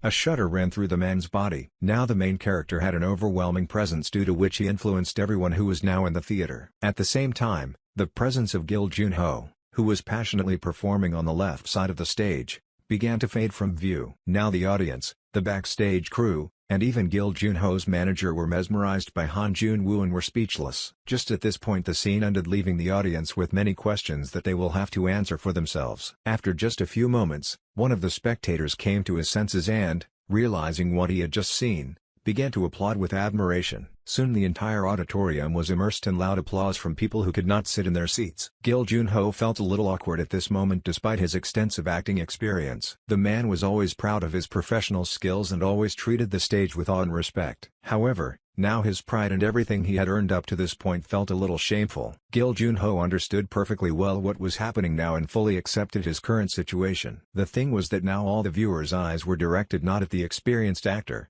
but at the young guy who was almost on stage for the first time. At the same time, Han Jun-woo didn't show that he liked everyone's attention. The guy's face was calm and emotionless as usual. A performance at a small theater caused a storm of discussion on the internet. Headlines were full of news about the rise of a new theater legend, who even Gil Junho will not be able to eclipse. Sometime after the end of the performance, our heroes went to a restaurant to celebrate their success. Joo Man-sik praised everyone for their good work and said that his subordinates did an excellent job. For this after-party, Gil Junho had to cancel his filming, but he didn't regret anything. Because of this, his manager was a little unhappy. Almost everyone present here was in a good mood, but Joo Man-sik could still notice that something was wrong with Han Jun-woo. The guy looked very thoughtful and distant, which is why the theater director assumed that the guy did not like the food offered. At that moment, the man's phone rang in his pocket, which immediately attracted his attention. Joo Man-sik was very unhappy that someone was trying to distract him on such a significant day. Nevertheless, the man had to answer the call and listen to his interlocutor. Fortunately, this conversation did not last long and soon Joo Man-sik ended the call, promising that he would call later. It turned out that the man's interlocutor suggested making an idol out of Han Jun-woo. The director was discouraged by the fact that someone, based only on the guy's appearance, concluded that he had a talent for dancing. Joo Man-sik was very unhappy because recently he had been receiving such absurd proposals more and more often. At that moment, someone approached the man. The theater director immediately looked towards the stranger to find out what he wanted from him. The unknown man was breathing heavily from fatigue and asked for forgiveness for disturbing the director so late. He then introduced himself by saying that his name was Yoo Sang-jun. He was a representative of the production group W Broadcasting. The man came here because he had an interesting proposal for Joo Man-sik. Of course, this proposal was about Han Jun-woo, so the man wanted to start the conversation as quickly as possible. The theater director was a little unhappy with this sudden meeting and was afraid that he would now be kept here for a long time. Joo Man-sik rudely asked if the man understood what was happening and did he really need to ruin a good time by discussing business. Yoo Sang-jun asked the theater director to listen to him first, because he wanted to talk about a rather large-scale program that was currently being produced by his company. The man assured that Joo Man-sik had never seen a program of such a scale before. Another day in the big city passed as usual, but it was on this day that our story was supposed to continue. Behind closed doors, painstaking work was going on, the results of which would soon affect the main character. The man carefully studied the documents and thought about a new project. This project was called Actors Kingdom and was a new TV show. At first glance, it might seem like there was an audition for a reality show to discover cleansing and international talent. There were no restrictions for participants. Age, gender, nationality and experience did not matter. Any person who loved acting was welcome. Before the show began, the television company held a preliminary audition, after which the chosen ones competed on the main air. The evaluation criterion, of course, was acting skills. The shock itself took place in the form of rounds and the winner, who survived the tough competition, received a huge prize and the main role in a film under the direction of a top Korean director. However, this was only on the surface, because there were many people who could play roles, so it was not fun. Suddenly, the silence in the room was broken by a telephone ringing, which immediately attracted the man's attention. Park Jin-gil immediately picked up the phone and prepared to listen to your interlocutor. Literally in a second the man's expression changed because he realized who he was talking to. It turned out that it was the company's chairman Park Jin-gil himself, who immediately began to assure him that there was no reason to worry. He also claimed that this was not the first time he had worked on such a project. It was only called a reality show, but in fact it was just a drama being filmed. Suddenly, Park Jin-gil lowered his voice so that no one else could hear what he was about to say. Park Jin-gil promised that he would ensure that the chairman's son would win the show. The man insistently asked the chairman to simply trust him and not worry about anything. After this, the conversation was over. Park Jin-gil breathed a sigh of relief, because talking with such people inevitably leads to great stress. After this, the man returned to his thoughts about the upcoming work. Kang Gun-im was the chairman of Deemyung Group, a respected conglomerate with annual revenues in the tens of trillions. The budget for this project was 20 billion won, and it was Kang Gun-im who was the main investor, covering more than half of the costs. The chairman's only son, whose name was Kang Hyuk, was the very reason why the show even existed. It was all done to make him a superstar. Park Jin-gil thought that this was not the most difficult part of the job, since what was more important was how much attention the show could attract in the beginning. The man understood that if they pushed too hard at the start, people would suspect that it was all a setup and public opinion would change to a negative one. That's why now Park Jin-gil needed a person who would quickly attract attention and then leave the show. Just at that moment, someone knocked on the office door. It turned out that it was Park Jin-gil's subordinate who brought him the necessary file. The man immediately asked if his subordinate had found anything interesting. He replied that they were lucky with the timing of the casting. Park Jin-gil was surprised by what he heard, so he quickly picked up the documents and began to look through them. As expected, the documents contained information about Han Jun-woo, who was only known for his name and age. Park Jin-gil, seeing this name, immediately remembered the guy and asked if it was really he who persuaded Gil Jun-ho to perform on the stage of the small theater. The man also suggested that the main character had a certain talent. Yoo Sang-joon confirmed that the theater community had already heard about him. The man offered his boss to watch a video of Han Jun-woo's performance, but he refused and asked him to simply tell him briefly about him. Yoo Sang-joon enthusiastically began to say that he had done a little research and was now confident that this guy would help them. He went on to say that Han Jun-woo was a simple village boy who wanted to act. At the same time, he was an orphan with no background and couldn't even go to school. He came to the theater every day with the sole desire to learn acting and eventually became close friends with director Yo Man-sik. Yoo Sang-joon also said that according to rumors, it was the main character who went straight to NK Entertainment and persuaded Gil Jun-ho to watch his acting. Now Park Jin-gil understood why the famous actor suddenly agreed to go on stage. Yoo Sang-joon continued to say that nowadays, kids with blank faces thought that they could achieve everything with little effort. But the audience was smarter now. That's why the crazy passion and innocence of this country boy could play into the hands of the show's producers. His final breakdown after facing tough competition in Seoul could cause a storm of emotions among viewers. Park Jin-gil now had it all figured out with this guy.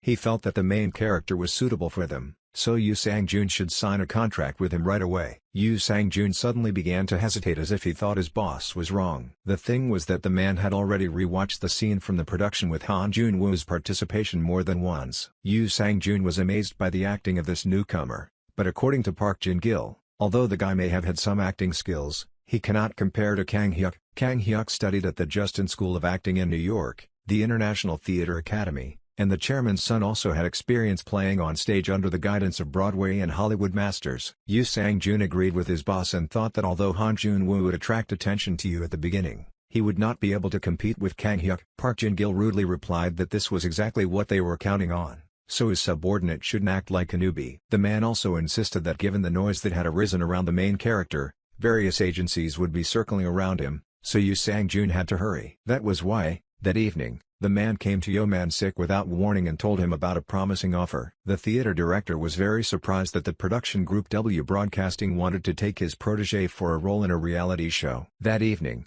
Yoo Sang-joon came to Yo Man-sik without warning and told him about a promising proposal. The theater director was very surprised that the production group W Broadcasting wanted to take his protege for a role in a reality show. The man insisted that Yo Man-sik was wrong if he thought it was just a casting. He assured that all the citizens of the country would watch this show, so Han Jun-woo advised him to take advantage of this chance. At some point, the man moved on to primitive manipulations and began to claim that Yo Man-sik probably wanted the main character to succeed. The theater director immediately understood where this was all heading. He was sure that the show's producers wanted to attract the audience with the help of Han Jun-woo. However, the man was not worried that they wanted to use the guy, because if the show showed even one scene with his acting, everything the producers had planned would surely end in failure. However, there was still a question that was now very troubling Yoo Man-sik. The man directly asked who else would be participating in this show.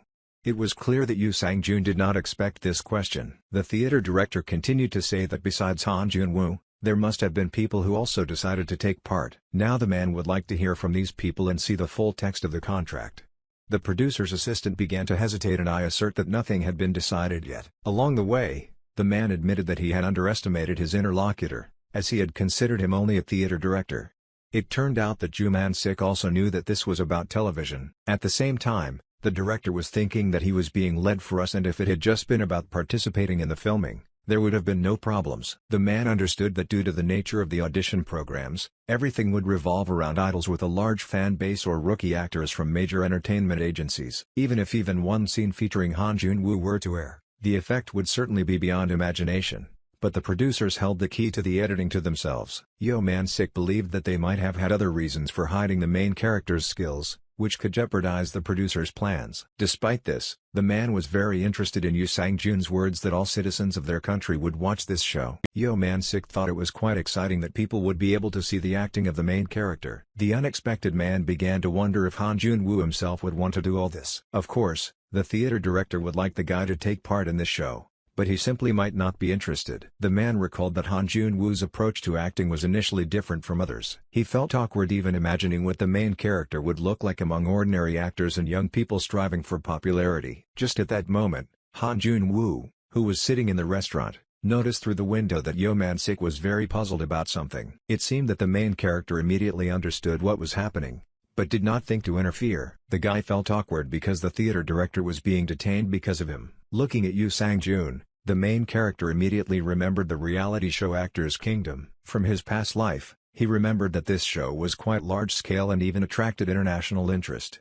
The winner was the son of some rich family. Soon, Yo Man-sik finally ended the conversation and headed back to the restaurant to continue the party. As soon as the man entered, Han Jun-woo immediately approached him and asked if he had sent that producer away. The theater director was very surprised by this and realized that the guy was watching him. Han Jun-woo apologized for the fact that the man had too many problems because of him. In response to this, Yo Man-sik joked that he had not even noticed how he had become the manager of the young actor. Han Jun-woo was sure that the man liked his new role. Then the director asked why the main character asked him about that producer anyway, since he would refuse his offer anyway. In response to this, Han Jun-woo only remained silent, which indicated that Yo Man-sik was wrong. The man was very surprised because it was the first time the guy was the first to talk about an important topic. Before that, he had never shown interest in the attention he received. The next moment, Han Jun-woo directly stated that he wanted to take up this business and participate in a reality show. For a moment the theater director was stunned and speechless from surprise. Having come to his senses, the man immediately asked why the guy suddenly wanted to take part in this program. Without going into details, the main character briefly answered that he was simply curious. The thoughtful guy also added that now everything was happening a little differently than before. Yo Man-sik still couldn't believe what he had heard, so he asked if his protege Han Jun-woo was serious and immediately asked if the man really wanted to stop him. The theater director quickly pulled himself together and replied that if the guy wanted this, then of course he could have left him. After a short silence, Han Jun-woo asked how much the prize for winning this reality show was, according to the rules. Yo Man-sik didn't know the exact answer, but he assumed it would be at least 1 million won. Hearing this, the main character suddenly declared that if he wins this prize, he will give it to the man. According to the guy, he knew that Yo Man-sik had gone through a lot while preparing for the performance, because the venue was not big enough for such a large number of people. The theater director was surprised that the main character knew about all this but tried not to show it. The guy also began to claim that the man certainly did not intend to run a theater in this small town for the rest of his life because he wanted something more. Yo Man-sik did not deny this, but warned that no matter how well the guy plays, if the show's producers cheat, not a single scene with his participation will be aired. Therefore, the theater director advises the main character to try to be a little simpler. Han Jun-woo replied that he didn't care. Now the man did not understand what had come over the guy, whether he wanted to win or was pursuing some other goals. At that moment, the guy remembered how in his past life he watched this show on TV with admiration. He saw the winner being presented with the award and clearly wanted to be in his place. Han Jun-woo watched this until the very end without taking his eyes off it. These memories brought a smile to the protagonist, which he was now trying with all his might to hide. He finally replied that he wanted to take part in the show because he thought it would just be fun. From this, Yo Man-sik understood that the protagonist was speaking seriously, but he believed that competing or attacking someone in order to rise up was not very suitable for him. Of course, the man did not want to see anything like this, but even among children this was possible. In the end, the theater director said that Han Jun-woo could take part in the show, but he did not have to do as the producers wanted. Unexpectedly, the main character directly asked if the producers really wanted to use him. Yo Man-sik was surprised that the guy figured it out himself. Han Jun-woo also asked if there would be any benefit for the man if he obeyed the will of the producers. Yo Man-sik didn't even want to think about it, so he honestly answered that there was no benefit for him. Nevertheless, the main character decided that for now he would not contradict the producers and would play by their rules. Ju Man-sik was unhappy that the boy allowed himself to become bait as the villains wanted. The main character thought that this formulation sounded very appropriate and added that he was good at this. The theater director did not understand what this meant. Unexpectedly, Han Jun-woo stated that it didn't matter how exactly he started this journey. It was clear that the guy already had his own plans. Soon the day of the audition arrived, which of course attracted a lot of attention. Many people wanted to take part in the reality show Actors Kingdom, but first they had to pass a preliminary audition. The organizers of this event asked people not to gather in one place and to move on so as not to create problems. Of course, the candidates were very nervous before this audition, so their relatives and friends encouraged them with all their might. Among all these people, Han Jun-woo stood out, looking absolutely calm and serene. The guy listened carefully to what the people around him were saying. Many of those present just wanted to get on television so that the whole nation could see them. In addition, the main character noticed that his competitors repeated the scenarios over and over again in order not to lose face in front of the judges. Han Jun-woo just didn't seem to understand why everyone around him was so excited. Now everyone was very busy and therefore no one paid attention to the guy. In order to quickly select a large number of candidates, the preliminary selection was carried out through improvisation. The judges told the actor the role they were supposed to play and the situation the character found themselves in. The candidate had to play a minor role for a minute, for example, the confession of an artist who had failed. When the key words are spoken, candidates will have to quickly come up with a scene that matches the characters and the situation. Understanding, depth and versatility were the main skills in acting. This is what the judges will be checking for. The difficulty of such a test was quite high, since it was necessary to eliminate a large number of participants before the main competition. Han Jun-woo still had some time before the audition, so he decided to take a walk through the corridors. Suddenly, someone turned to the guy and said that he had come to the right place. Then, without explaining anything, Yoo Sang-jun asked the main character to follow him. Although the broadcast will only begin at the main competition, the producers planned to record interviews as well as video of a preliminary judging of some carefully selected participants. All the judges were instructed to focus on Han Jun-woo first.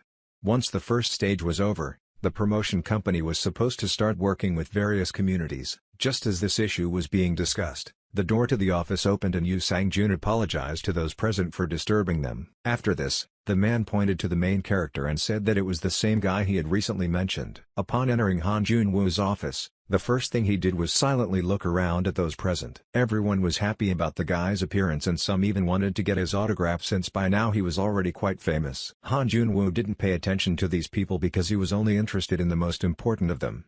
The guy managed to immediately identify this person. The man with glasses stared at Han Jun-woo as if he was evaluating his every move. After a short silence, he finally asked the main character to come in and sit down at the table. However, the guy was in no hurry to follow the instructions and stared at the jury members for a few more seconds. Yoo Sang-jun thought that the guy was just nervous. In order to cheer him up, he put his hand on his shoulder and asked him to relax, assuring him that everything was fine. After that, Han Jun-woo turned around abruptly and silently walked back to his seat, leaving the confused Yoo Sang-jun behind. Sitting down at the table, the guy calmly stated that he was already quite relaxed. Yoo Sang-jun didn't expect the main character to be so calm even in the presence of the jury members. Park Jin-gil was closely observing Han Jun-woo's behavior the entire time. The man was very pleased and once again became convinced that the guy was exactly what they needed. He believed that not only the appearance but also the aura of this naive village boy was suitable for attracting attention.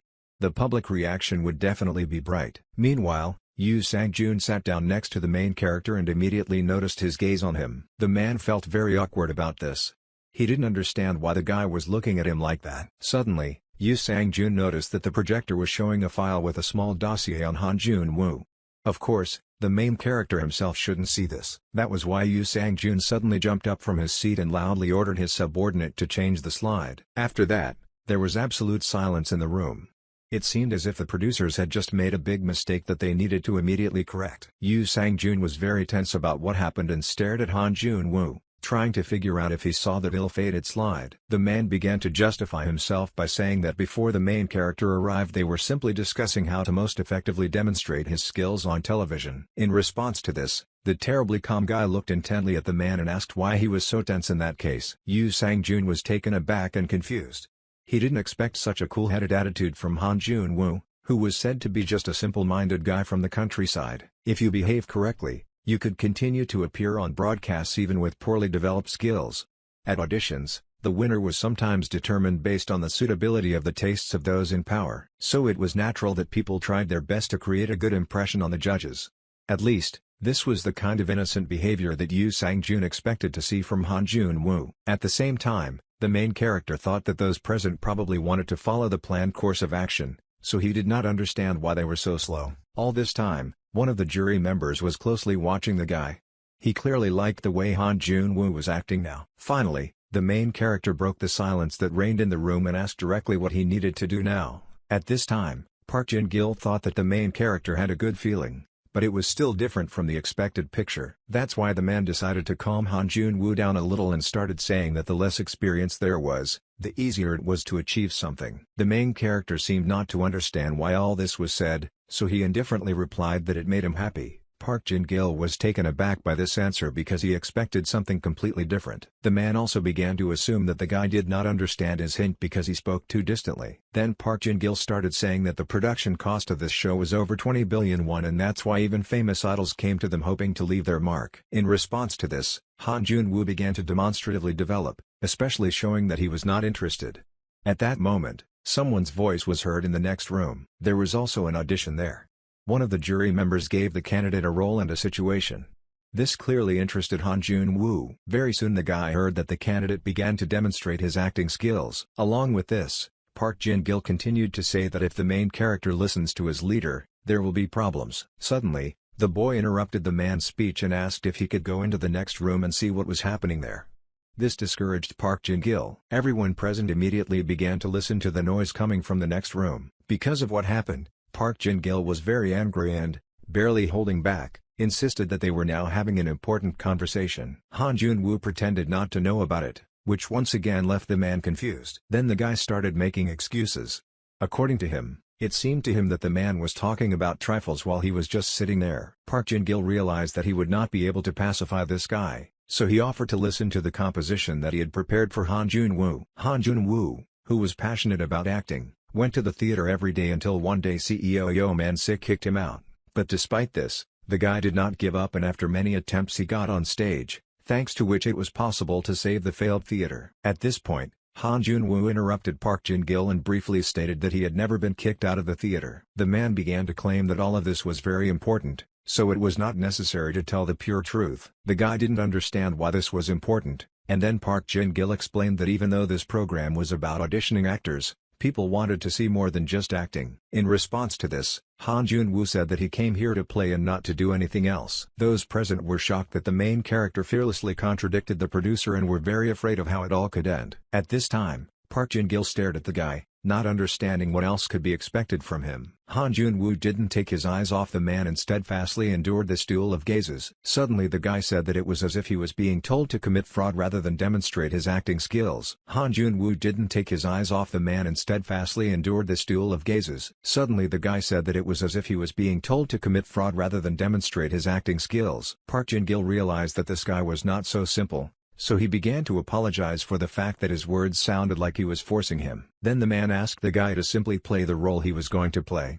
He was interested in what kind of acting the main character was more confident in. Han Jun-woo was in no hurry to answer and silently looked at the man without even blinking, which made him feel awkward. Suddenly, Park Jin-gil noticed something that surprised him greatly. Only now did he notice that the guy who was going to take part in the preliminary selection did not take a single script with him. Shina thought that the guy had already remembered everything, so he had no need to peek anywhere. After all, it was not for nothing that he shared the same scene with Gil Junho. The main character did not understand at all what was being discussed. The man explained that people usually brought several scenarios just in case, but experienced participants simply took everything from their heads. He believed that the main character belonged to the second case. To his surprise, the guy replied that he came because he heard that there would be an improvisation test here. Park Jin-gil assumed that the main character had not prepared anything because he did not know what would happen. Han Jun-woo confirmed this without a doubt and did not see any problem with it. The man immediately began to wonder whether the boy had limited thinking or whether he didn't know much because he never studied. For the impromptu scene, people carefully prepared by going through various scenarios, but Han Jun-woo was different, perhaps because he was not desperate. Then Park Jin-gil began to explain that human emotions were limited and the same was true for roles. Usually, in similar situations, People would prepare in advance in order to immediately squeeze out the lines that were coming through. According to the man, it was precisely in such reflections that the whole technique consisted. He also insisted that the skill of improvised play developed in this way and it was not difficult. Suddenly the main character asked what to do with the rest. Park Jin-gil was discouraged and did not understand what was being discussed at all. It turned out that the main character was interested in whether the program had any specific, separate sphere. Park Jin-gil was completely confused and didn't even understand what the guy was asking him about. Suddenly the man started laughing and trying with all his might to restrain himself. He then admitted his mistake and said that due to the protagonist's lack of experience, he may have had problems understanding. After that, the producer asked Han Jun-woo to give it his all now. At the same time, Park Jin-gil wondered if this guy really had absolutely terrible skills. The man did not understand what Gil Jun-ho saw in him that he agreed to perform on the same stage with him.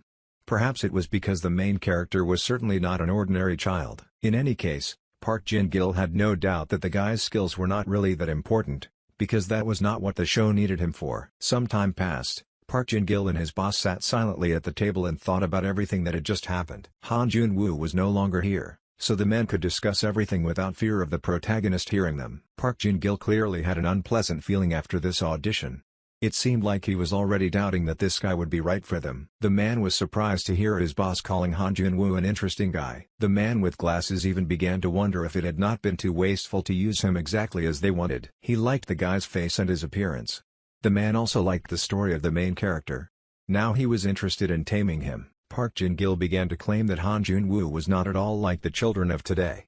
At that moment, the boss asked the man not to make the boy unpleasant. He also asked the producer not to overload his image and just film the guy rather pitifully.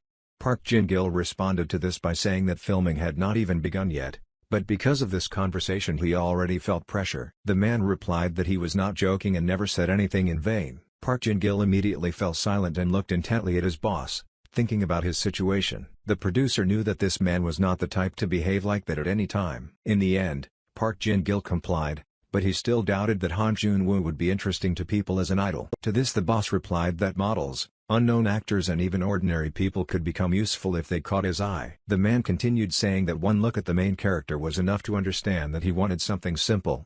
In his opinion, such children were always simple. Park Jin-gil promised that he would promote this guy properly and then hand him over to his boss. The producer also reminded the man of what he said last time.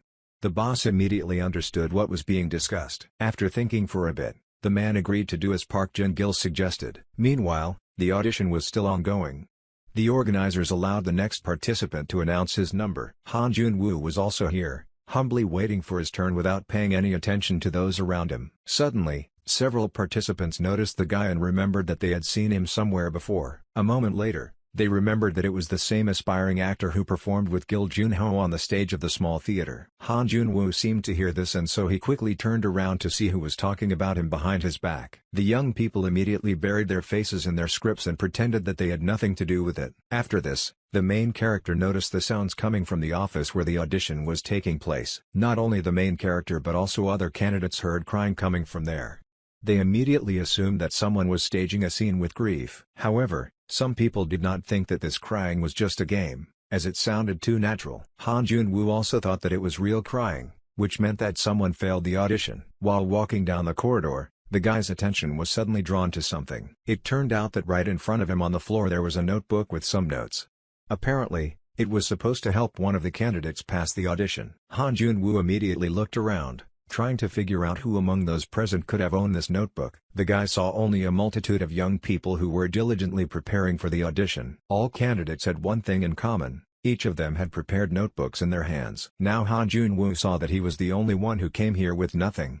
He became curious about what the notebook he found was hiding. In order to find out, the main character began to study his discovery. From the very first line, the text in the notebook interested the guy, so he sat down on the bench and immersed himself in reading. Han Jun-woo read page after page with enthusiasm and was amazed at everything that was written there. He had never thought about the things in this notebook in this way, and so it made him smile. The guy began to notice interesting moments in the text of the river and supplement the information based on his knowledge. The main character was completely immersed in this process and no longer noticed what was happening around him. Many candidates have already taken their chance to audition. However, there were still people who were waiting for their turn, while being very nervous. Suddenly, one of the girls turned his attention to Han Jun-woo, who was still studying the notebook he had found. The main character didn't even suspect what would happen next. At some point, he heard an unfamiliar voice addressing him. The guy immediately looked away from his business and looked to the side to find out what had happened. To his surprise, he saw a girl. She was clearly very unhappy and claimed that the notebook belonged to her. Han Jun-woo was engrossed in reading the notebook he found and didn't notice what was happening around him. Suddenly, someone turned to the main character and asked what he was doing. To the guy's surprise, there was a girl standing in front of him.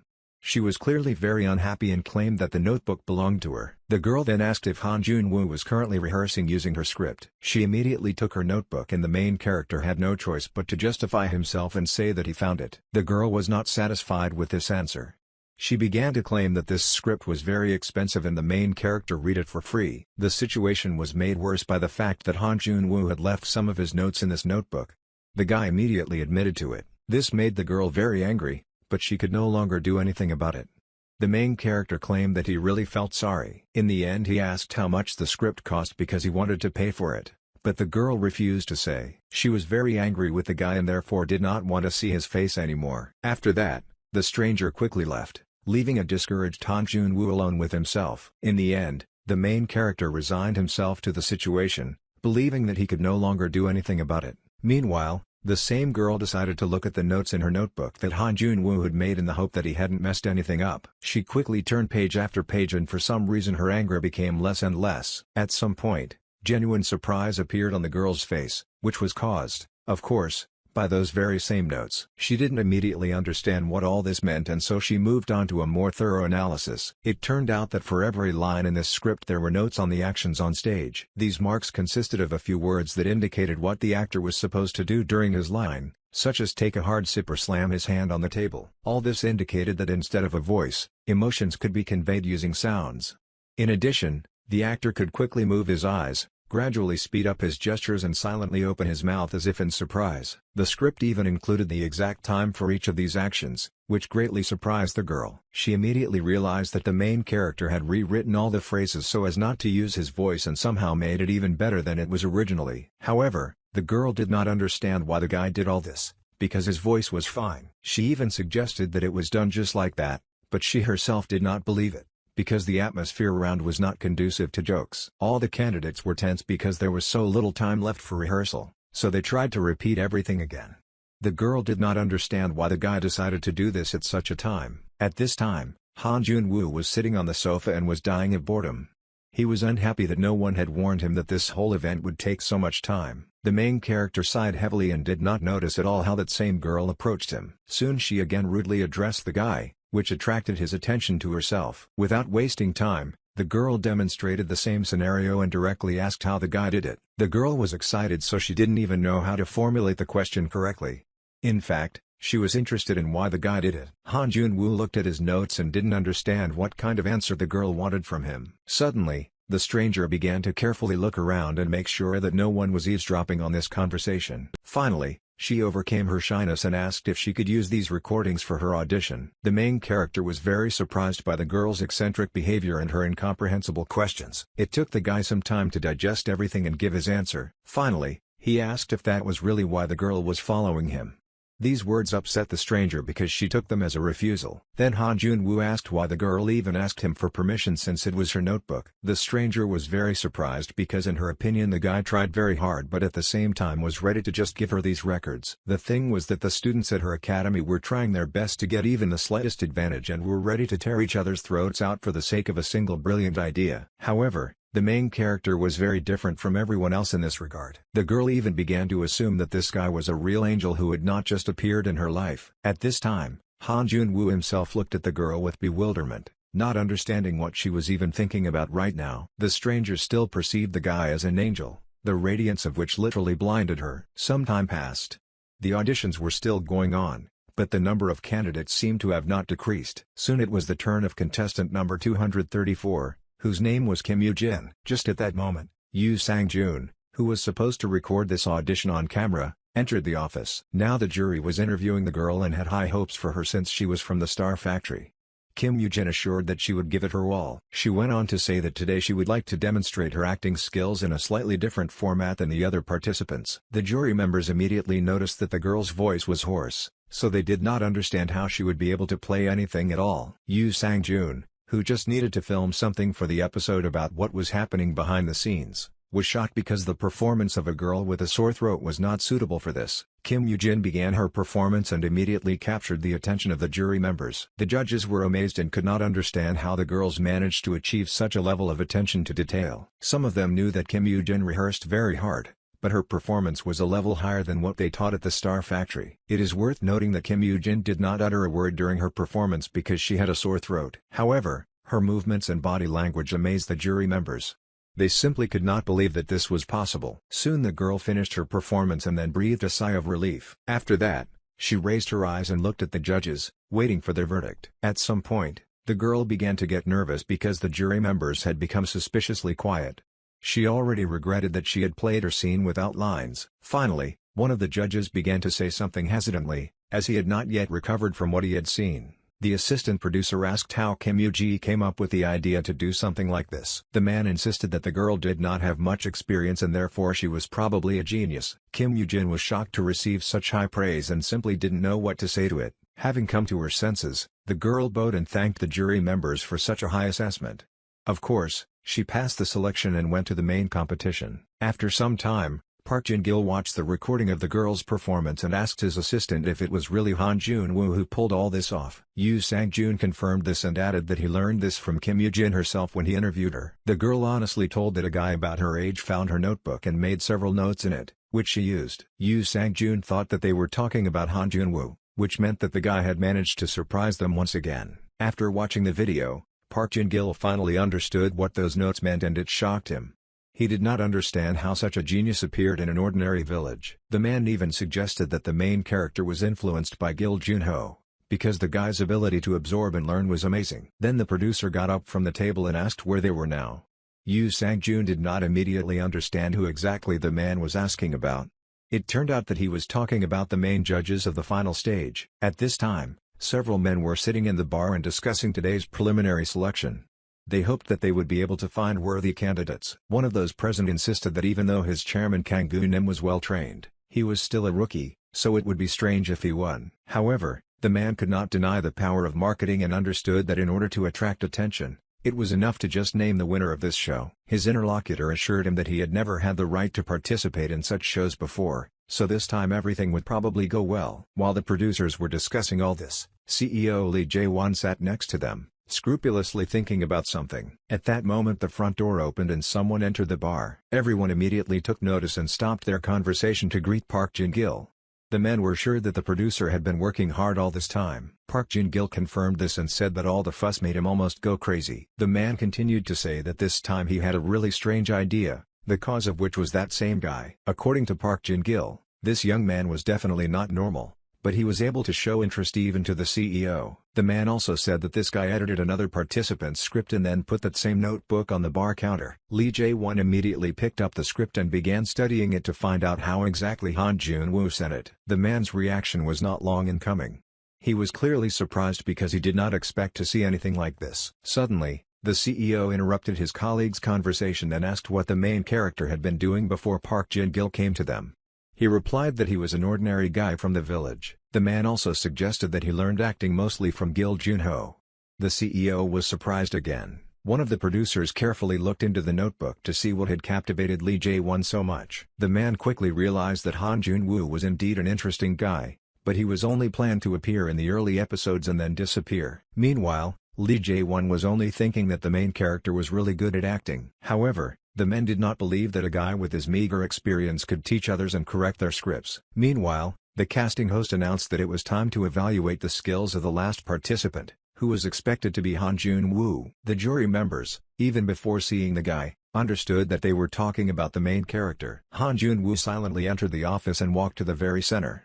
He was prepared for absolutely anything. The guy wasn't worried at all and was only thinking about the fact that she was really hungry now, so he wanted to add that it all ended quickly. Meanwhile, the jury members were discussing that according to Park Jin-gil's instructions, the main character needed to be given the most difficult task in order to see how confused he would be. Suddenly, one of the men's attention was strongly attracted by something. This even made him confused for a moment. It turned out that Han Jun-woo's resume was completely empty, since the guy himself did not want to indicate anything about himself. The man was very surprised by this because he knew for sure that the main character performed on stage with Gil Junho. The assistant producer assumed that the guy simply did not want to use the famous actor's name, so he directly asked if Han Jun-woo had any other experience or achievements that he did not list on his resume. The main character briefly replied that he had never had anything like this and that he really had no experience. This answer discouraged the man, because the guy didn't even have any additional training. The assistant producer suggested that the main character was deliberately hiding something and he would like to hear what exactly. Suddenly, the man directly asked if Han Jun-woo was really standing on the same stage with Gil Junho, but this guy calmly replied that he did not consider performing on the same stage with someone famous an achievement. This answer again surprised the assistant producer, because he did not expect anything like this from this guy. The technical protagonist was right, of course, but anyone else would have considered this an achievement and would have put it on their resume. Now Han Jun-woo acted as if he was on the same level as such an outstanding person as Gil Junho, but judging by his expression, he sincerely did not understand what was going on. Eventually, the assistant producer realized that Park Jin-gil was not just interested in this guy for no reason, because there was probably something about him. After this, the jury members finally asked the main character to begin his performance. The next day arrived. Early in the morning, Yoo Sang-joon came to his boss to discuss yesterday's audition. The first thing Park Jin-gil did was ask Han Jun-woo how he had passed his test with a sly smile on his face. The man really hoped that he had not treated the boy too cruelly and had not made him angry. Yoo Sang-joon replied that he had not yet seen the guy's audition video because the production team had not sent him the raw footage. However, one of the judges said something interesting about this performance. These words discouraged Park Jin-gil and made him feel uneasy. Yoo Sang-joon couldn't find the right words for a long time to express what this jury member felt during the audition. In the end, the man said that Han Jun-woo's performance was amazing and the judges had never seen anything like it.